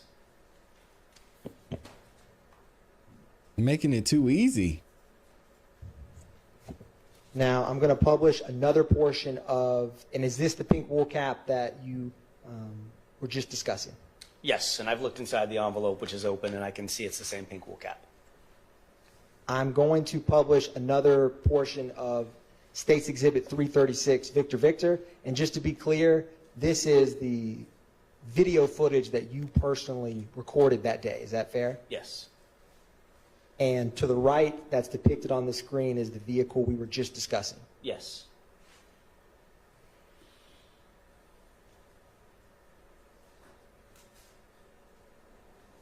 Did you find any other firearms in the yard that day? Yes. Approaching this Jeep vehicle on the ground, there was They left everything this in there. firearm Yeah. with a drum magazine. Is the circular item the drum magazine? Yes. Is that increase the capacity of rounds that it can hold? Yes, the drum magazine is a high capacity Oh my ammunition gosh, magazine seriously. that loads rounds or cartridges in a circular motion. And as rounds feed into the firearm, they continue loading around in that circular motion to feed into the firearm. So it's just a high capacity magazine. Now, Detective Leanpacker, I am approaching you Is it illegal? now with what's marked as 223 Victor Victor. I mean, we'll get theft by receiving, sure, but you can't prove that they stole it. And I wanted to ask you if you're able to recognize that before you. Is it okay to go ahead and open it up? It is. Yes. And what is that item? Of course, it's not It's the Kathy firearm Parker. that was just depicted in the video, and it's a AK M10762P firearm, and the drum magazine that was there as well. Your Honor, at this time, the state moves to tender into evidence what is marked as State's Exhibit 223, Victor Victor. Objection, Your Honor. Relevance in 403. Has nothing to We may need do with to this case. Your Honor, take that up. I object to the speaking objections, and I can explain relevance outside All the right. presence of the jury. Coming up. Here we go again. Shout out to Amazing Grace with the 20 bomb. Grace, I love and appreciate you. Thank you so much for the super chat. You did not have to do that. And thanks for stopping by the show. I appreciate it. Oh man. Y'all show Grace some love and type Grace in the chat. Make sure you spell it right too. All right, let's keep it going.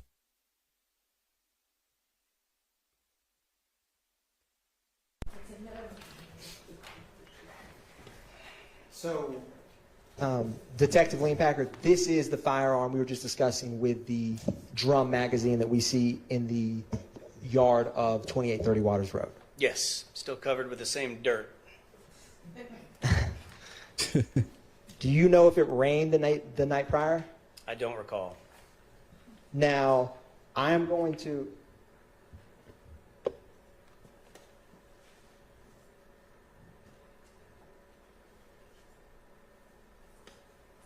And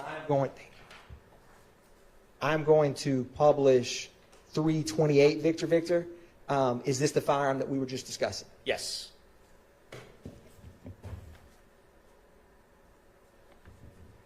I'm going to publish 329 Victor Victor.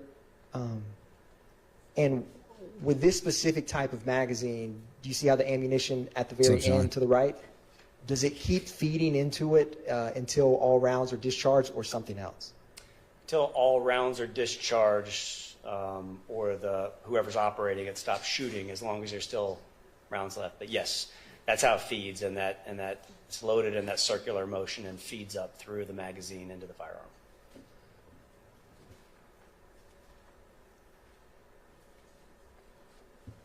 One brief moment.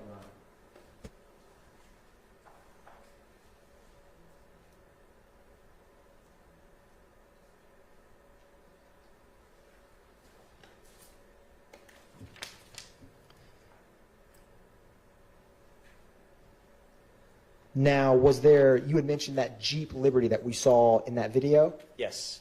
Was there any defects in that car or anything of note in that blue Jeep Liberty? Yes. What did you see? On the driver's door, there appeared to be what we often say in homicide cases, we don't know what caused it, but it's a defect consistent with gunfire. It looked like a bullet hole in the door. Now, I am about to publish, before I do another portion of 336 Victor Victor, what part of the house is this frame right here? This is the rear of the house. And is that a stairwell in the rear that you see in this photograph? There's a set of stairs that leads up, and then there's an open door in the back. And did you ever go and explore or examine the basement level of this residence? Yes. I'm going to publish this next portion of 336 Victor Victor now.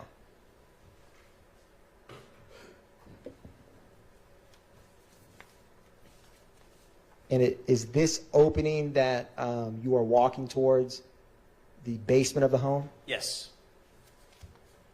Was there another stairwell inside of the basement? There's stairs, yes. Were you able to get inside the home from those stairwell? No. No, it's closed off. It's like wood that's like nailed shut, so it did not permit access from the basement level into the house.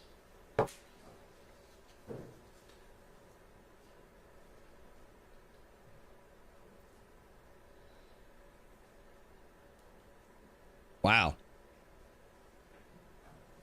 It's the Bat Cave.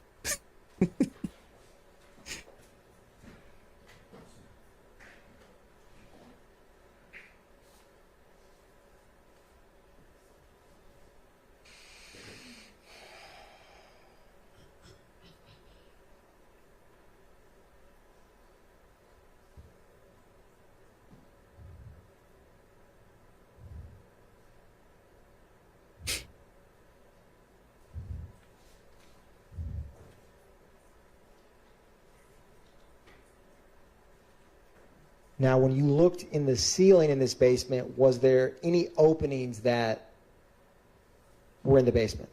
Yes. There's that one. And do you know where that went? Into the house level above, but I don't recall which room it was.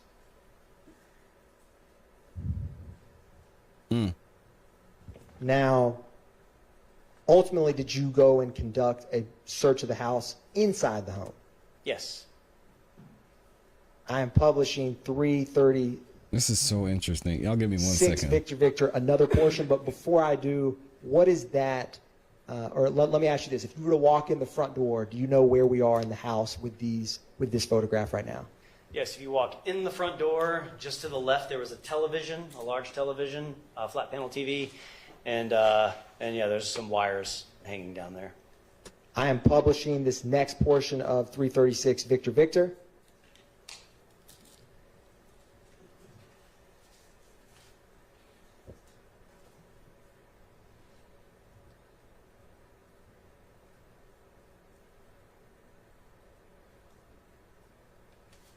Did you ever find or see any device that normally would be plugged into those when you were searching there at that time?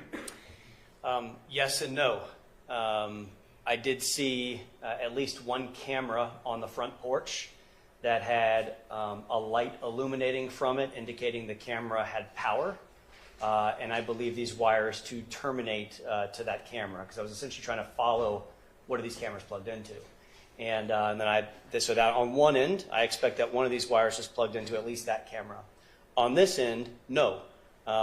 You see those wires, they said to DVR, which I would expect to be a video recording system, a digital video recording system that would capture surveillance video from any cameras that terminated at the end of those wires. And these wires dangling there suggested there may have been one, but there was none there when I was there. Now, Detective Leanpacker, I'm going to play briefly this last portion of the video, that the portion of 336 Victor. Was there a bedroom nearby where these cords were? Yes. And after looking at the cords, did you ever go into that bedroom? Yes. And did you ever look in the closet in that bedroom? Yes. And in just a second, that right there. Shout out to Wayflower. Did you see that in the floorboard? Yes. What is that? Nothing but Christian activities it's a going void, on there. In the floor. Absolutely. And do you know, did that go down, if you know, to the basement? As I recall, yes, that was the hole in the floor that led to the basement. Or that, I should say, opened up to the basement. I want to say led, as if one would navigate through that hole to get down there. That's fair enough. Now, I'm going to show you what's already been admitted as 163 Victor. Did you ever see this item when you were in the house on March 17, 2022? No. I am going to publish the next video portion of 336 Victor. Can you describe for the jury, before I play it, what you see here and what you found? This is a plate carrier vest. It's a bit like the tactical vest I wear when I'm in uniform for APD. It has an insert inside of it. When you purchase it, it typically doesn't have an insert, but it's made to have an insert that's body armor. Nice. I'd say bullet-resistant vests that we wear for law enforcement and that military often wears. And again, are they illegal? Oh, hell no! And did you, search through this body armor? I did. And what'd you find? Did it have, if you recall, what type of, in general, plate? Was it hard, soft, or some? It was Oh hard. my Body God. armor that I have for my Atlanta police uniform is soft and flexible. This one was extremely heavy and hard, which would indicate to me it's a different level of body armor than the one that I wear for APD. And was there any other cases found nearby the body armor? Yes. There's a gun case or a rifle case.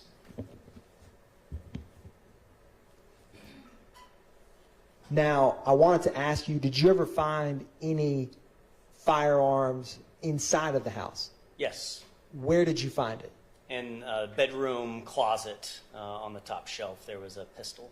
I'm going to publish the next portion of 336 Victor Victor. Is this the inside of the home? Yes.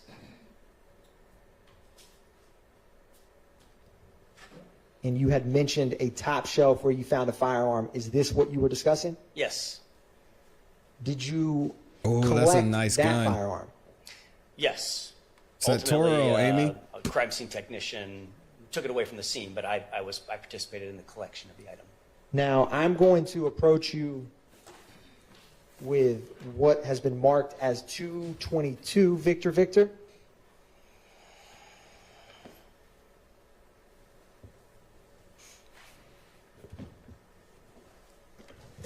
Which Taurus was that? That was the Taurus. Looks like the G3C. That's probably a G3C. That's nice. We were just talking about that. Do you recognize that item? I do. What is that item? It's the Taurus pistol that was on the top shelf here. Yeah, that's nice. And was that firearm loaded? And if you need... I don't recall. It's got a magazine inside of it, but I think that the full processing of it was done by the crime scene technician. That's fair. I'm publishing 317 Victor Victor. Is this the firearm we were just discussing? Yes. It's a nice gun. And 330 Victor Victor, is this another photograph of that firearm? Yes. Now, did you ever go up into the attic of that home? I did. How did you get up to the attic, if you recall? I don't recall if there was a pull down stairs or a scuttle hole. I don't recall. Now, before I play this next portion of 336 Victor Victor, is this the attic area of the home? Yes. And did you find anything up in the attic? Yes. What did you find? There was a bucket full of ammunition of various calibers. Now, is that illegal? What? I'm first going to approach you with this bag, and then I'm going to bring over 225 Victor Victor.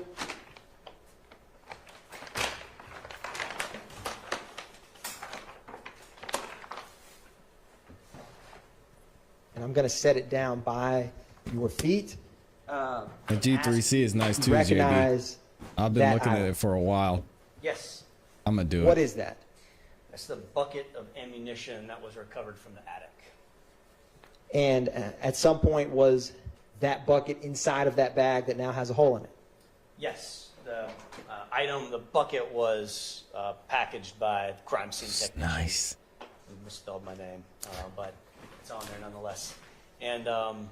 And yes, that's the bucket that was inside the residence. Can you explain for the jury, and feel free, well, Your Honor, first the state's going to tender 225 Victor Victor into evidence. To admit it. Thank you, Your Honor. And Detective Leanbacker, feel free to examine 225 Victor Victor. What kind of ammo was in this bucket in the attic? 5.56 ammunition. It's pretty much a full box. 223 ammunition.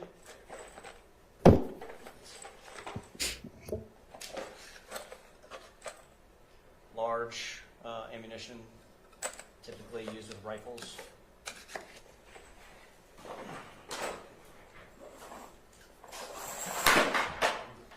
And the 5.56 are the green tip ammunition, much like the ones that were loaded into that stolen rifle had green tips as well.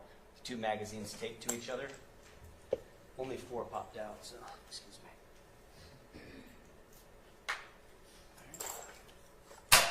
You did say feel free to examine it. Thank you, Detective Leanbacker. is there any other items inside 225 Victor Victor? And this is a ammunition box. When ammunition is sold in large quantities, it often will come in a large box, and it's labeled 9mm Luger.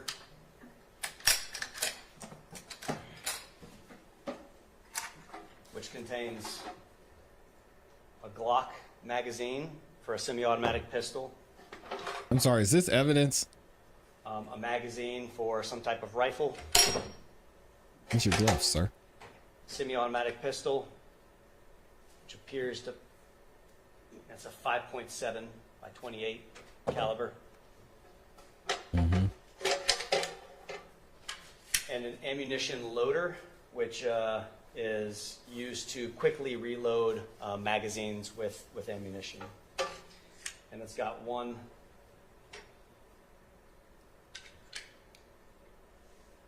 cartridge loaded inside of it.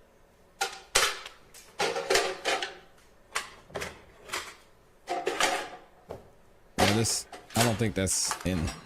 Is that in evidence? I don't know. Detective Whitaker, I'm going to help you when you get that back. Move that bucket to the side. There's more. There's more. Keep going, Detective Whitaker. What else is inside? Another box of 223 ammunition. That's pretty full. Can we just say Detective Packer? Open that one. Plastic sandwich bags. Not a crime. Another box that's pretty full of 5.56 ammunition. Not a crime. A digital scale. Not a great look. Not a crime. Not a crime. 5.7 by 28 ammunition. A box for an FN57 pistol magazine. Another box of 5.7 by 28 millimeter ammunition. An evidence bag with test bullets and cartridge cases from laboratory testing of the firearms. Another box of 5.7 by 28 ammunition.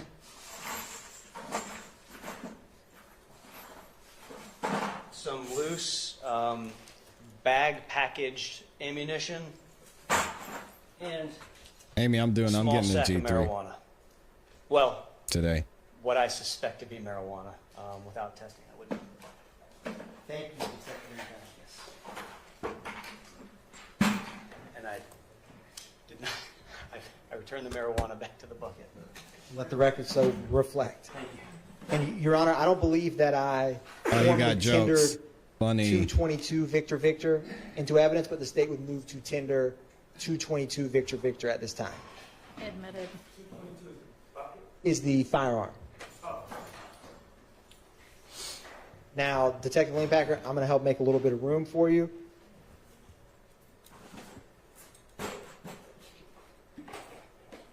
Is that a different firearm than 223 was? Yes, Your Honor. Okay.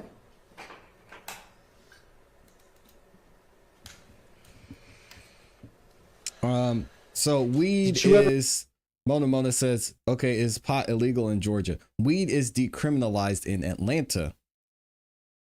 So decriminalized does not mean it's necessarily legal. It's just you're allowed to have a certain amount. So anything over an ounce, you can pop. Ever collect, Detective Whitaker, any items of clothing in that house? Yes. Don't What have over did an you ounce or you collect? in big trouble. T-shirt that was found in a bin inside the house. And you can still get fined for having it in general. Plastic bin. Like $25 or something. I am approaching you with what's been marked as 226 Victor Victor. Ask you if you recognize or see that item. Yes. Is that the piece of clothing that you were describing? Yes. And I'm going to publish 332 Victor Victor. What did that piece of clothing say? The front of it had a print on it that read slime, and then in quotation marks it read slime. It's an adjective is listed below that, and then it says 1, can't be trusted, a repulsive or despicable person, wipe your effing nose. I'll just say F asterisk asterisk ing. So wipe your effing nose, and then is you slime enough? Did you ever examine the front yard for any possible shell casings or cartridges? I did. I'm going to publish another portion of State's Exhibit 336, Victor Victor, at this time. Can you tell the jury what we're looking at as this plays in terms of right here? This is a portion of the front yard near those Herbie Kirby cans where I recovered 2 cartridge cases of different caliber. And is that the first cartridge that you recovered? Yes.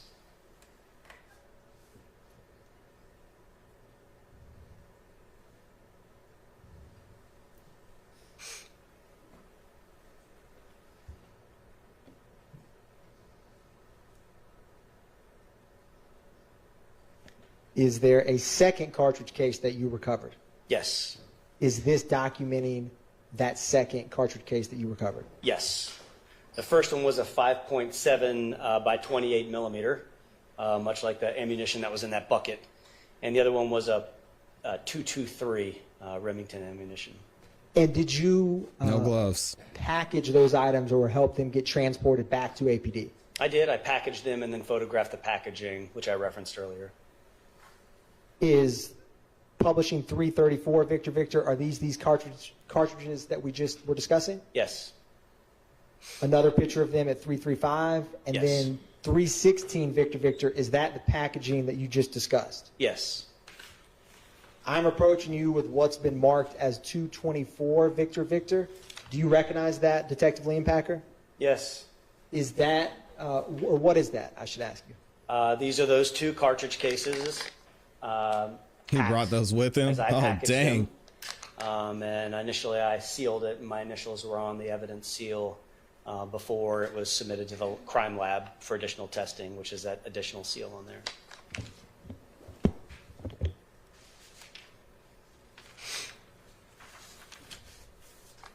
Your Honor, the state moves to tender into evidence 224 Victor Victor at this time. Okay, it's admitted. And Detective Leonpacker, was there a vehicle parked very close to the front door of that house? Yes. Can you describe for the jury what you saw in relation to that vehicle? That vehicle was a 2011 Chevy Malibu, and it had significant damage from gunfire. There was gunfire. First off, I should say, I believe it was the front passenger tire was flat. And then there was gunfire, I think, through the window. Not a crime. Through the fender, through the pillar, like on the back, we call it the C pillar, it's the rear driver's side pillar. So there was just damage from gunfire in the car. And then there was damage behind it as well on portions of the residence, the facade of the residence.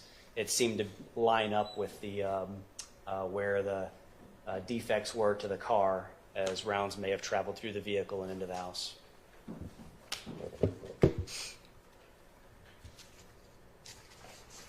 Was there any cell phones on scene that were collected? Yes. Do you know how many? As I recall, I think 5. definitely and I show can her refresh tail. my recollection. But if looking at a copy of your report would refresh recollection, Yes. please do. Yes.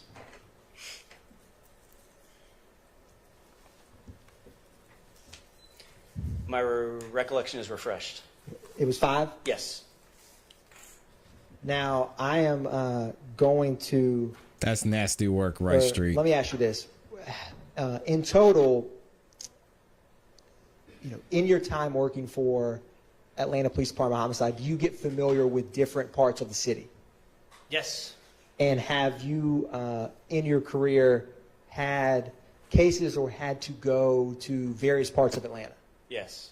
I'm going to approach you with what is marked as 344 Victor Victor through 347, What's up, Godly? and then 350 through 353, as well as 216, all Victor Victor. Yes, you may. Can you read those numbers again for me, too? Yes, Your Honor. And to make it, yes, yes, Your Honor. I think I got One it. brief moment, Your Honor. Sure.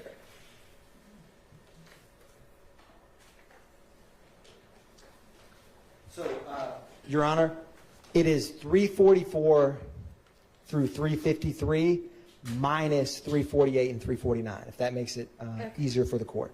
So, and I'm not admitting 216. 350 through 353, and you're not tendering 316. 216, Your Honor, not tendering 216. So it's 344 through 347, Your Honor, and 350 through 353. All right, those are admitted, and did you tender for admission 226, the shirt? Your Honor, I believe that I did, but to be clear, the Don't state do that, would move Mona. the tender into the record 226 Victor Okay. at this time. All of those are, No objection, and no objection to 344 to 353 minus the 2. thank you. Thank you, Mr. Sharp. Thank you. Detective Leanpacker, before testifying, did you have an opportunity to look over some of these photographs? Yes. And No, Godly, with this the is not live. photographs before you, do you recognize them? Yes. This is pre-recorded. And are they a fair and accurate depiction of the locations in Atlanta that they depict? I'm playing this live. Yes. Your Honor, the state moves to tender into evidence those items. I had shown them to Detective Leanpacker, Your Honor, before we admitted These them. are the ones okay. Correct, Your Honor. Yes, Thank you. they're admitted. So, Detective Leanpacker, I am going to publish 344 Victor.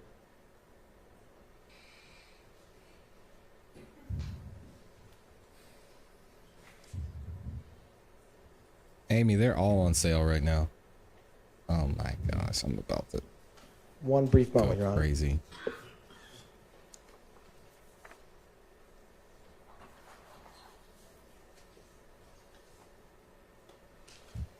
It should come up on the screen here momentarily.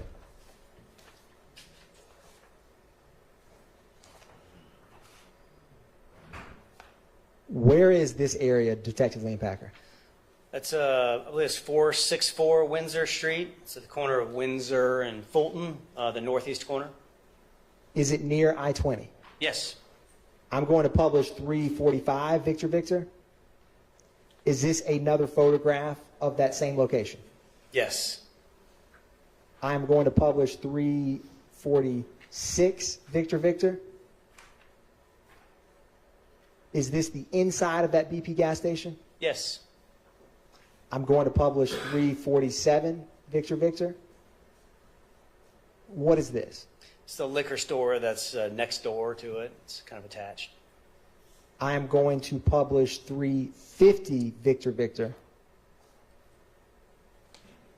Do you recognize where this area is? Yes, that appears to be Windsor Street, orientated looking northbound. So if you were to come out of that BP gas station, again, which is at Fulton and Windsor, go north on Windsor, you're looking north towards I-20. And I'm going to publish State's Exhibit 351 Victor.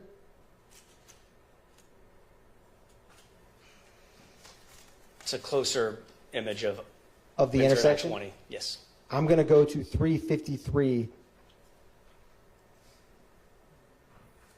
352 Victor.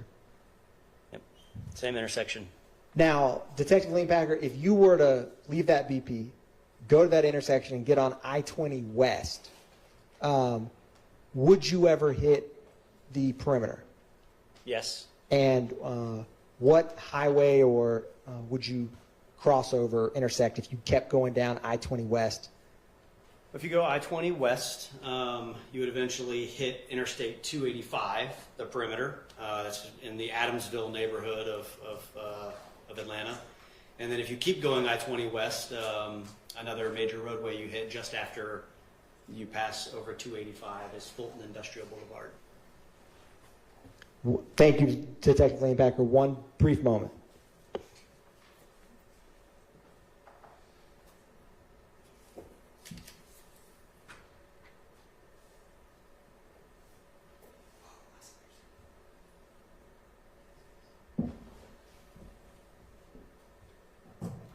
Yes, and they still haven't shown how it's connected to any of them.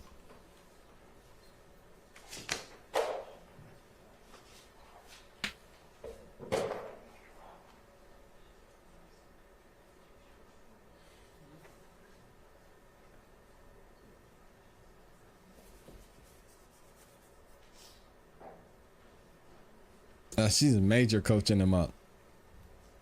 Can we give a round of applause? Miss Love is out. This is real. It actually happened. Detective Whitaker, I'm going to publish 353 Victor. And that's a Scribner's error, Your Honor. It shows 253, but that's what has been admitted as 353. Is this also what you were just describing, Detective Liam Packer, with I-20 near Windsor? Yes. Yeah, different perspective, but yes. I am going to go back to 164 Victor. Or I'm going to go back to 164 Victor.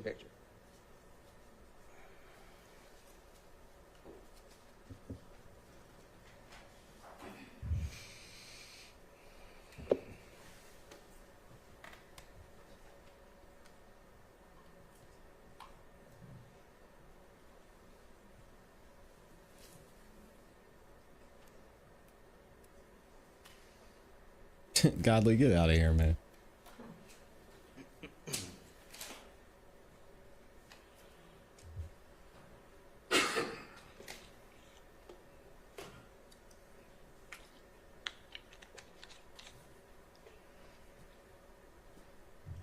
I'm going to go one.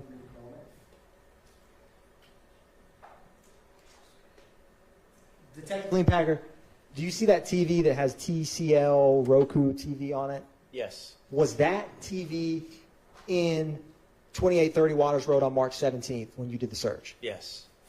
And do you see on this photograph like a table or some kind of setup on the right-hand side of this photograph? Yes. Do you see any cords that resemble or appear to be ones that you saw on March 17th? Yes. Any cord? And the screen. Have you ever been to Walmart? Yeah. Have you heard of Roku before? Yeah. Have you ever seen a Roku TV in Walmart? Yeah. Did this resemble the TV that you've seen in Walmart before? Yeah, it did. We're talking about cords? Right. And so what we have ultimately is that there is no evidence, none. These niggas lacking.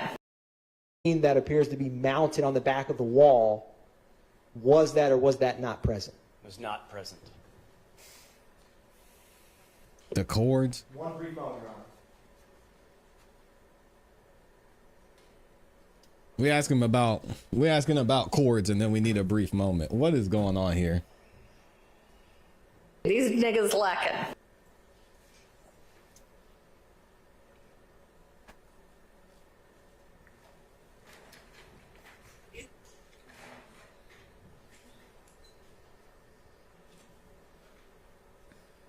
Crazy. I'm going to go back to 252. It should come up on the screen in just a minute. And if you were heading north from that BP gas station at 464 Windsor and we're trying to get on I-20 west, where's the rampway that you would get on? You go underneath the Interstate 20 and then go west from there. Yeah. You'd have to go past the interstate then to go west. Okay.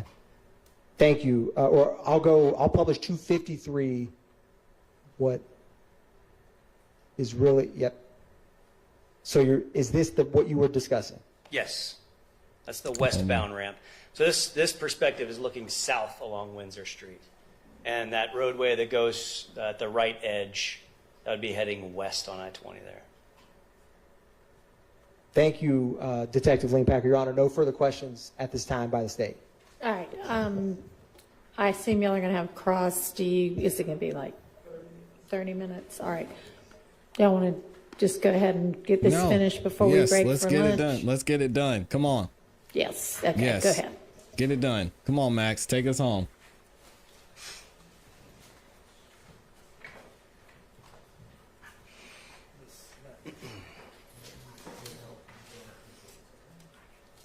Now Max is going to paint the picture for us. Thank God. Detective Leon Packer, good afternoon now. Good afternoon. Max Shard, we've met before, but Max Shard, I represent Shannon Stillwell, okay? Yes, sir. All right. I just want to ask you first about what we talked about first in direct, talking about the downloads of the phone. We talked about you were able to find searches on a phone that you download or extract the data from, correct? Yes. Okay. I should say I didn't find searches because I didn't sift through the data, but I'm aware of there being some links associated with searches. So let me get this clear. You extracted information from several phones, including my client's phones, but you did not review any of the downloaded information. That's correct. Okay. Do you know who reviewed the downloaded information? I provided all of the extractions to investigator Marissa Viverito, who I believe conducted thorough reviews of the data. Okay. Now, it seems to me that your role now in law enforcement focuses a lot on cell phones, correct? Yes and no. I actually, in my role now at the FBI, I expect that I'll be spending a lot more time working with cell phone records from providers and less time working in mobile device forensics. So I'm transitioning now. But yes, over the past several years, I've been working a lot with mobile device forensics. You were once a homicide investigator, though, correct? Up until about 3 weeks ago, yes, sir. Okay. Now, as a homicide investigator, if you see a search in a phone, is there some information you'd want to know? Let me back that up. You would want to know when that search was made, correct? Yes. And now let me be clear, because on direct, you did say a few things. It could be when a search shows up with keywords, it could be someone clicking on a link sent by someone else, right? Yes. It could be someone searching in their phone themselves, correct? Yes. And it could be someone else utilizing a device, right? Just because it's someone's device doesn't mean they were the ones utilizing it at that time, correct? There we go. He said that Yes, already. I wouldn't count that as a third option because as a forensic examiner, I'd only be concerned about what the phone did. So no matter who's holding the phone when it did what it did, it's only one of the two, right? The phone navigated to a URL that resulted in search results from, say, Google, regardless of who's holding it. Okay. Now, with all those qualifiers aside, as an investigator, if you saw search results in a phone of a person of interest, you would want to know what date that search was allegedly done, correct? Yes. Okay. You would want to know, if you were investigating a case with such a cell phone, you would want to know if on that date of that search, other people had already alerted the owner of the phone of the fact that something had occurred at an address, correct? I would take that into consideration in my examination of the results, yes. So, for instance, if the search was homicide or shooting, Smith Street, X Bell Street, corner of Smith and Bell, you would want to know if the person that owns this phone or may have been using this phone is just searching that on them by themselves with no prompting, or if someone else has already alerted them to a fact that a shooting had occurred at that address. That would be an important fact to know as an investigator, wouldn't it? It would be important, an important consideration in how I reviewed the data, yes. Okay, and you'd also want to know, if the person searched these terms, hours after an event or days after an event, correct? Or before. Yes. Okay, and you'd want to know if there was press coverage about this event prior to the person searching. Objection, Your Honor. Press conference relevance. Press coverage. These niggas lacking. Overruled. Yes, and I'll add to explain my answer. It's not uncommon in cases of, I've worked homicides and I've been on our complex case squad in homicides. So I've worked a lot of violent crime cases, even those that haven't been homicides. I'm going to object as non-responsive if we're going to get into what usually happens. Sustained. Let him explain his answer. Okay. Nah, boo. And it's not uncommon that there is media coverage of violent crime incidents when I'm conducting an investigation into such an incident. And it's not uncommon for those searches to be related to that media coverage of that incident. Right. Okay. So, but certainly there's a difference between someone, a suspect searching unknown keywords that no one else would know except them versus searching keywords after there's been media coverage, correct? That's difficult for me to answer in the hypothetical because oftentimes as an investigator conducting this type of search of a forensic analysis of a phone, I don't know what someone knows about the incident or how many people know it, especially if it's an incident that I suspect multiple people were involved in. Well, what if in that phone there was actual messages from other people alerting that person to the event? Would that give you insight as to whether they knew about the event? The person conducting the search? Yes. If other people had told them, Yep. texted them, sent Yep. them news articles in their phone. Yes and no.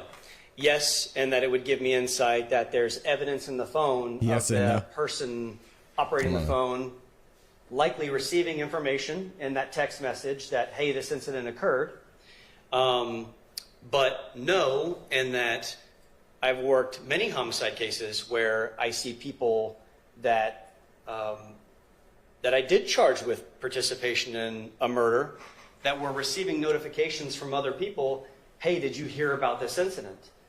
So one may have nothing to do Which with isn't the a other, crime. but one could have something to do with the other. It could be important.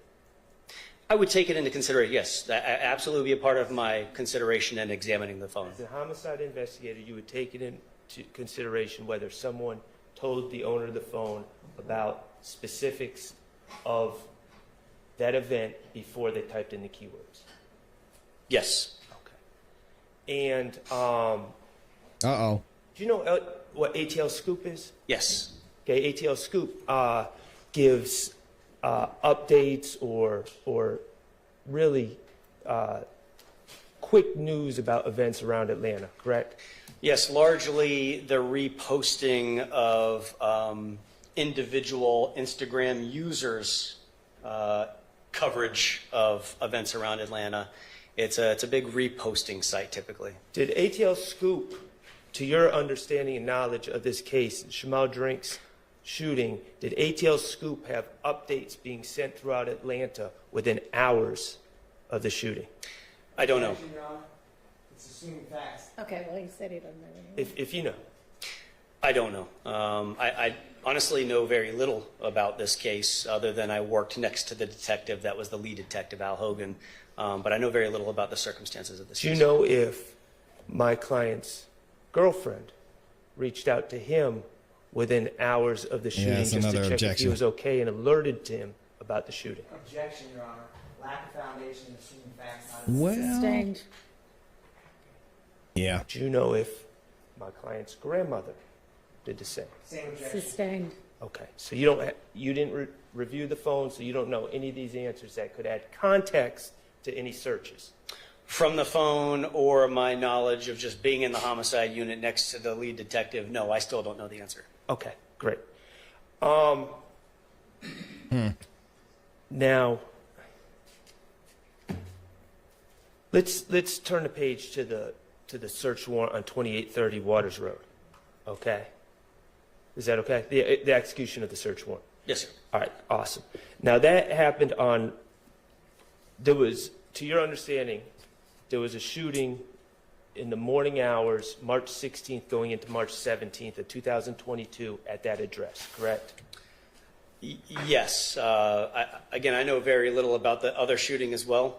I just went to assist in the execution of the search warrant, so I don't know very many case details about the other shooting. But it is my understanding that, yes, there was another shooting that was just before this incident. And you observed, holes in the house, you observed holes in vehicles that were parked in yard, etc. There's some correct? holes Yes. in this house. Right. There's some holes in Do this you house. know how many people were living at 2830 Waters Road at the time that you executed the search warrant? No. Do you know how many people frequent that address, were frequenting that address in March of 2022? No, any evidence of that would have been on that video surveillance system that was no longer present when I executed the search warrant. Do you know of who the registered owner of that address is? No. Okay. Now, I wanted to just clarify a few things about your direct testimony. First of all, Ms. Knight or Mr. Atkins, could you kindly display 318 Victor Victor?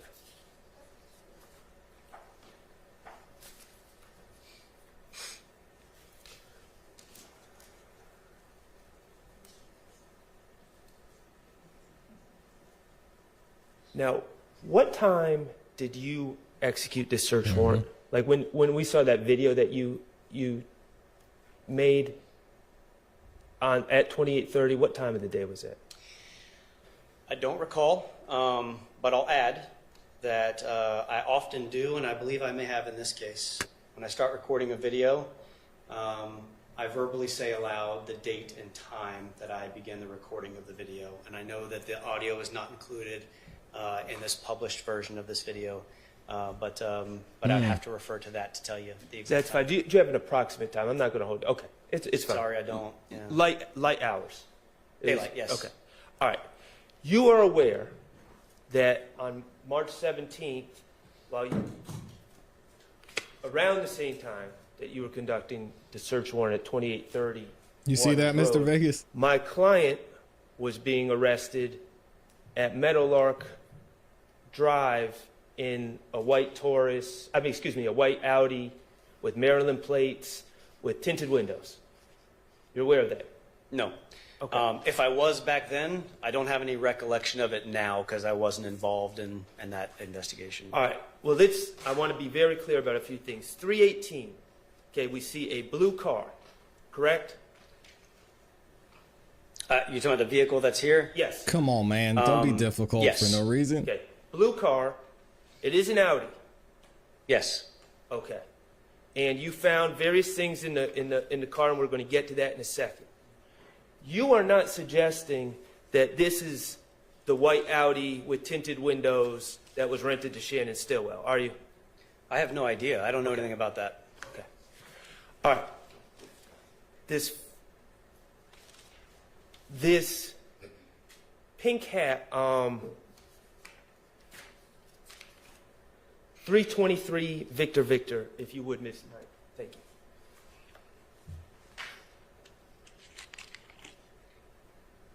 Turn the car volume up. Yes, I can. See that pink hat? And I think there's a better picture somewhere in here, but we're talking, and you have it in front of you. Yes, it's right here. Okay, that pink hat that's in that envelope. You aware that Mr. Stillwell was arrested on the same day in the white Audi wearing a pink hat? No. Okay. This pink hat would not have been something that you took from the scene and then somehow met up with Shannon Stillwell and gave it to him to wear for when he would be arrested, is it? No. Okay, so this is a completely separate pink hat. Isn't that correct? I don't know when Mr. Stillwell was come arrested or on what now. the circumstances were, what time that was, if it was before or after the execution of this warrant. If I accept what you're telling me as fact, then sure, he was arrested before the pink hat, but I don't know. I just know that this hat was recovered in this car on March 17th. I put it in this envelope, sealed it, and put my initials on it, and that's the last time I saw it before today. Okay. All All right, well, I think that answers the question. He likes talking. Y'all were right.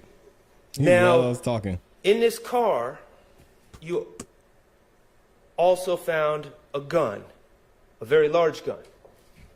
And that's what's in front of you on that table, correct? Yes, sir. And what Well, kind of gun? no, that's the gun that went back to the ATF. You're right. Thank you Stolen for that firearm. correction. And what type of gun was that? That was it was a Ruger AR-556. Okay. And that gun was found in this blue Audi, and it was also inside the blue Audi was a license in the name of Eric Moore. Yes. Correct? Okay. And Eric Moore, did you investigate further into who Eric Moore was? I believe I ran Eric Moore's driver's license at some point to identify who he was, but no, I didn't conduct any follow-up investigation into that aspect of the processing of this vehicle or its contents. Okay. Miss Knight, if you could put up 319 Victor, please.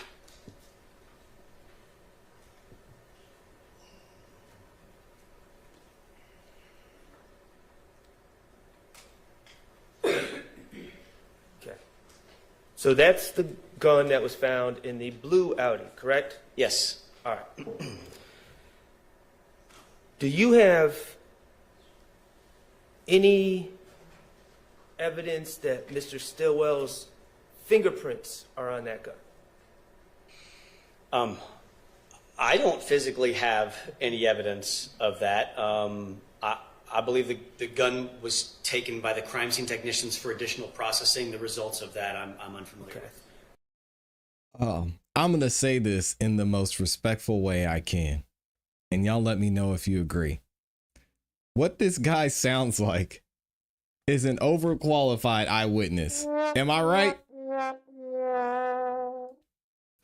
And what is he even an eyewitness to? He walked around, had his camera, he saw some stuff, he looked in the car. I mean, respect to his accomplishments, but come on. What are you doing here, man? Do you have any evidence that Mr. Stillwell's DNA is on that gun? Not me. No, I believe the guns were processed for additional evidence, but to what extent and what those results are, I don't know. I don't have that evidence. I don't want to speak on behalf of the police department to say that the police department or the Georgia Bureau of Investigation does or does not. Kevin Leon Packer doesn't have DNA results. Anyone that comes from the... He gave all those credentials up front, like we were going to get some deep analysis about what the cell phone records show. And essentially he's like, oh yeah, I picked up some stuff at the house.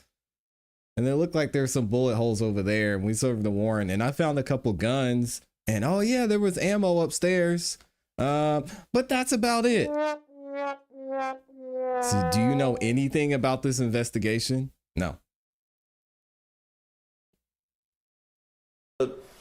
Crime lab, I'm going to make sure I ask them the same questions. I'm just asking you. Yeah. So you don't have any evidence that Mr. Stillwell has ever touched this gun? No, I don't. Okay. No. All right. He doesn't know anything. And let me ask you this.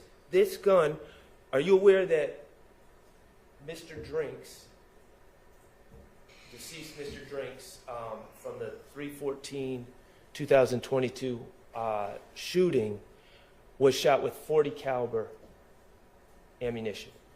I'm unfamiliar with that. Okay. Well, let me ask you this. Does this gun shoot .40 caliber ammunition? No. All right. Excellent.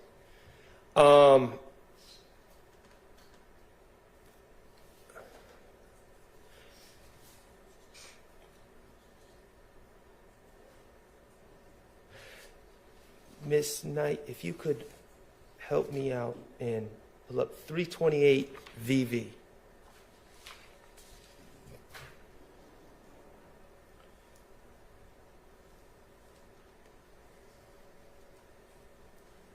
Crazy.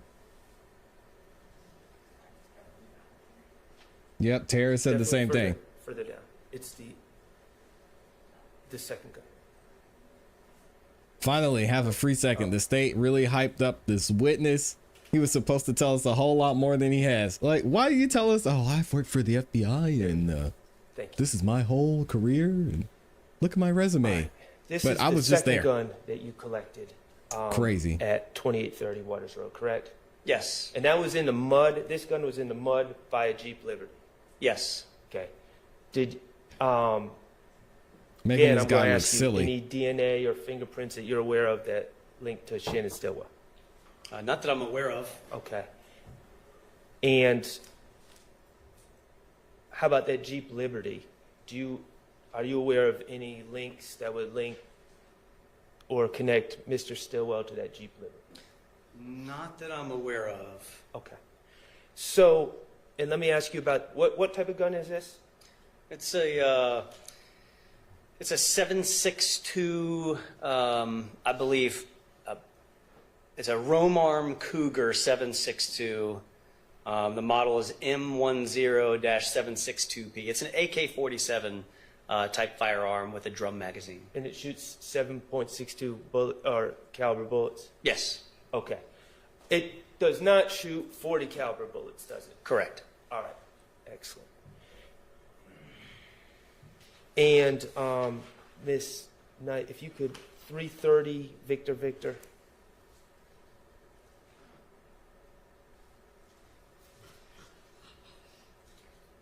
Right, and so what we have ultimately is that there is no evidence, none.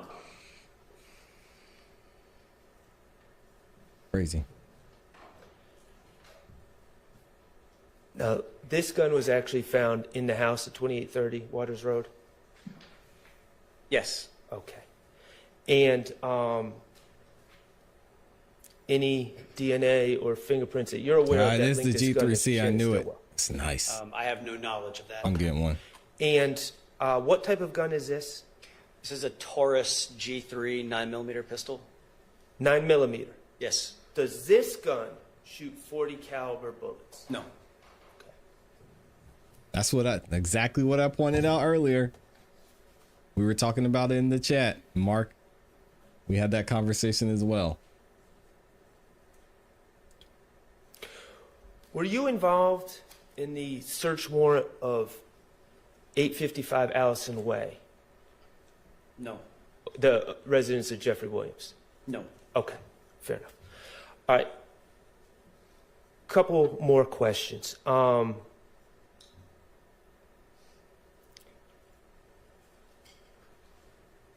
A 5.7 by 28 an FN gun, a 5.7. Would that shoot 40 caliber bullets? I would not expect it to, no. Okay. I'm not a firearms expert or a ballistics expert. Right. But no, I would not expect, especially given those cartridge cases, the 5.7 cartridge cases that we recovered, or the one cartridge case I recovered, it was an elongated cartridge case versus a 40 caliber is much shorter. And an FNX 45, FNX 45, would that shoot 40 caliber bullets? I don't know what an FNX 45 is. Okay. Let me just ask you this, would a 45 caliber handgun shoot 40 caliber bullets? I would not expect it to. Okay. We just talked about under, this. Like a perfect set of circumstances, you might be able to put a 40 caliber cartridge in a 45 caliber firearm, and it may, under the right set of circumstances, Stop confusing the jury, sir. In the right place, but I wouldn't suggest it, nor would I overtly expect it to fire that round. At least not correctly. Not correctly. I think it's a bad idea to try. Yeah. Okay. Is it fair to say that you don't have any information about any guns ballistically matching the shooting of Chamel drinks? If I ever came across any information about any ballistic matches or NIBIN correlations, I listed some in my report that I wrote following this incident. Whether or not those matched that shooting, I don't So recall. what was in his And I did report? not conduct any follow-up investigation into any correlations that were made from anything found at Waters Road or elsewhere. How about any of these guns matching the January 10, 2015 homicide of Donovan Thomas? I'm not aware of any, if there were any NIBIN correlations to that incident. I'm unaware of them, and I did not conduct that investigation into the murder of Donovan Thomas. Okay. One last thing. As part of your involvement in this case, did you ever get a chance to review? I know that we looked at photos from Windsor Street. Did you ever get a chance to review the surveillance video from the FedEx on Windsor Street? Of course not. He didn't do anything. I don't want to misspeak and say that I never saw it because I know, again, Al Hogan sat 2 seats in front of me. It's possible at one point I saw it on his screen, but I have no recollection of ever seeing that video. These niggas lacking. Did you ever speak to any FedEx employees and ask them to just describe what they saw on the video? Okay. All right, thank you. I have no further questions. Jesus, man. All right, any redirect? No. All right. Detective Whitaker, how many murders have you worked in your experience with Atlanta Police Department Homicide Unit? We don't care I've at worked this. on hundreds of Why the hell? Oh, hell no. Why are we talking about this when he didn't do anything other than collect some shell casings and find a few guns? Why are we asking him about his credentials again? What? We don't care. He has no information. I could have sat there and pointed out everything that they put on. Look at all this stuff on his. Look at all this stuff on the stand. We learned nothing about this except that a 9mm can't shoot a .40 caliber. Well, thanks a lot. How many murders have you worked in your experience with Atlanta Police Department Homicide Unit? I've worked on hundreds of homicides in my tenure with APD Homicide. We don't care. How often would you find the homicide suspects, the murder weapon used in the murder? Overruled. It was more common to not find the firearm used in the offense. I have recovered weapons used in homicides. But I'd say I can't believe this doesn't call for speculation, because if he didn't investigate this specific case, why are we asking him these random general questions about, hey, has there ever been a case when someone's had a gun in their car and it was mainly used in another murder? Like, what are we doing? Atlanta Police Department Homicide Unit. Yeah, I know, Brian. You get the point. My tenure with APD Homicide. How often would you find the homicide suspects, the murder weapon used in the murder? Overruled. Boo. It was more common to not find the firearm used in the offense. I have recovered weapons used in homicides. But I'd say it's far less common. And do you know why that is? No, you're good, Brian. Sustained. Detective Whitaker, on cross, you were asked a lot of questions about searching of a location in a phone. Do you recall that? Searching a location of a phone? A suspect searching a specific location in their cell phone. Yes. And you were also asked questions about if they were notified or hypothetically what someone knew. Do you remember that? Yes. If you had information that a possible homicide suspect was either at or within minutes at the scene and searched that location, how would you take that piece of information? Thank you. Sustained. Get out of here with that On cross-examination, dumbass question. Do you remember Mr. Chart asking you about 8 to 10 questions about searching a location of an incident? Yes. And how that would impact your investigation? Yes. With those line of questionings that you remember, how would it impact your calculus if the person that searched the location was on the scene when the murder happened? I would perceive that as being intelligence gathering to determine what the police knew about the incident through media reporting. And if I obviously knew who my suspect was Object, because I'm Max. searching his or her phone, then I would incorporate that into a series of questions that I might ask that individual given the opportunity to interview them about their search of these items. It's not uncommon in my experience for people that have been determined to be involved in an incident to say that they had no involvement and they weren't there, and that they had little if no knowledge about the incident at all. So whether I confront them with the knowledge of knowing they searched about the incident and Oh my God. He's probably still other going. evidence that suggests that they may have been at the scene, and the duration of time that passed between the incident occurring and when the search occurred would all be things that I'd want to talk to that individual about. Okay. Did you question anybody in this investigation? No. Then why are you talking? One brief moment, Your Honor.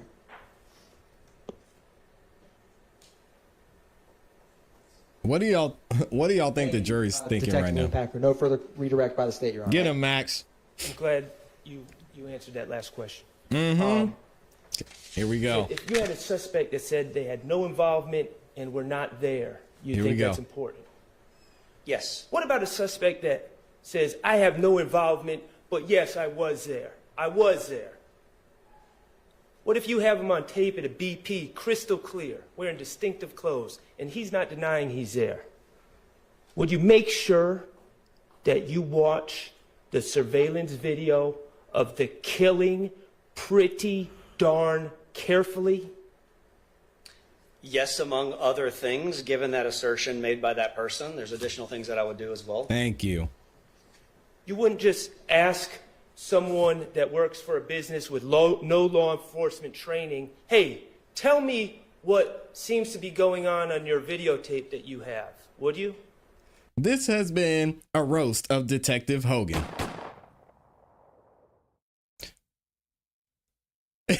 Max is forcing this guy to cook. Oh man, Max is forcing him to cook his coworker. Yikes. Oh, we gotta rewind this back. Hold on a second, because I interrupted.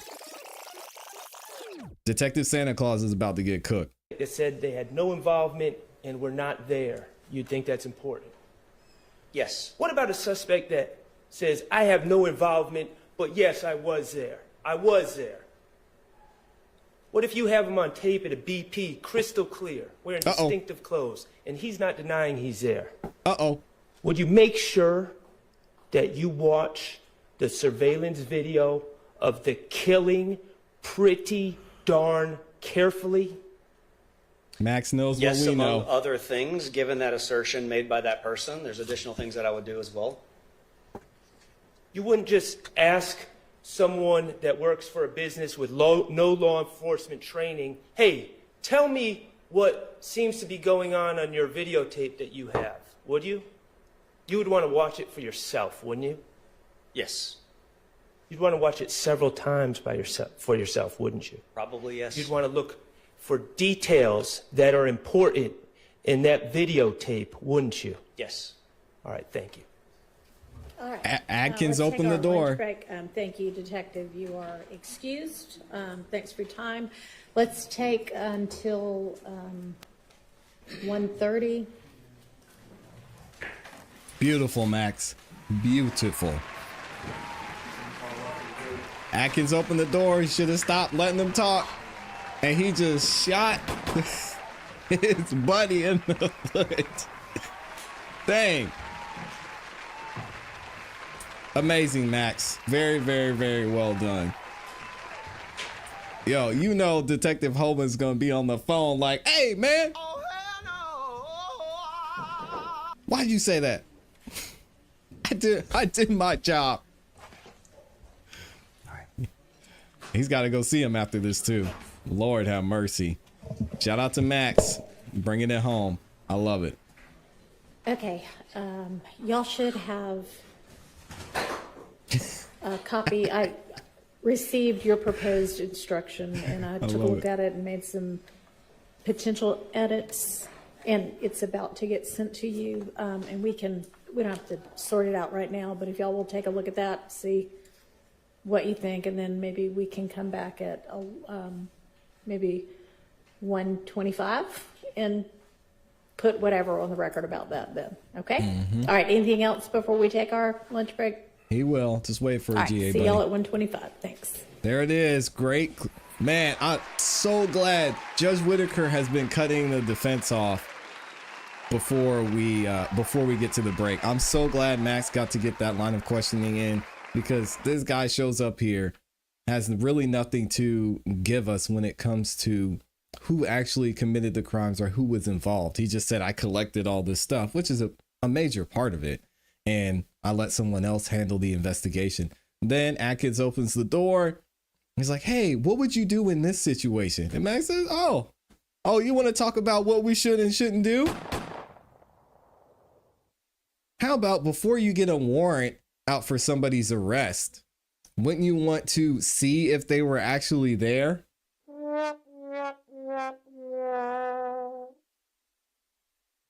Unlike your coworker, Detective Investigator Hogan, whatever he is, I don't know. And salute to him. No disrespect. I just don't remember. Very interesting. Very, very interesting. All right, y'all. It's lunchtime. Go get some lunch. We're going to be back here tomorrow morning, 9:30 a.m. Eastern Standard Time. If you haven't yet, make sure you subscribe. Hit the notification bell so you don't miss any time you go live. We're going to be dropping some videos later on this afternoon and tomorrow morning, so you don't want to miss out on that. Like the video on your way out. And also, Amy has a new YouTube channel. So if you haven't subscribed to her YouTube channel, make sure you go check her out, show her some love, and like every video that she has over there so far. I appreciate y'all. Hope you have a great rest of your afternoon. And you know what to do. Keep growing, keep pushing, keep it classy. We gone. Peace.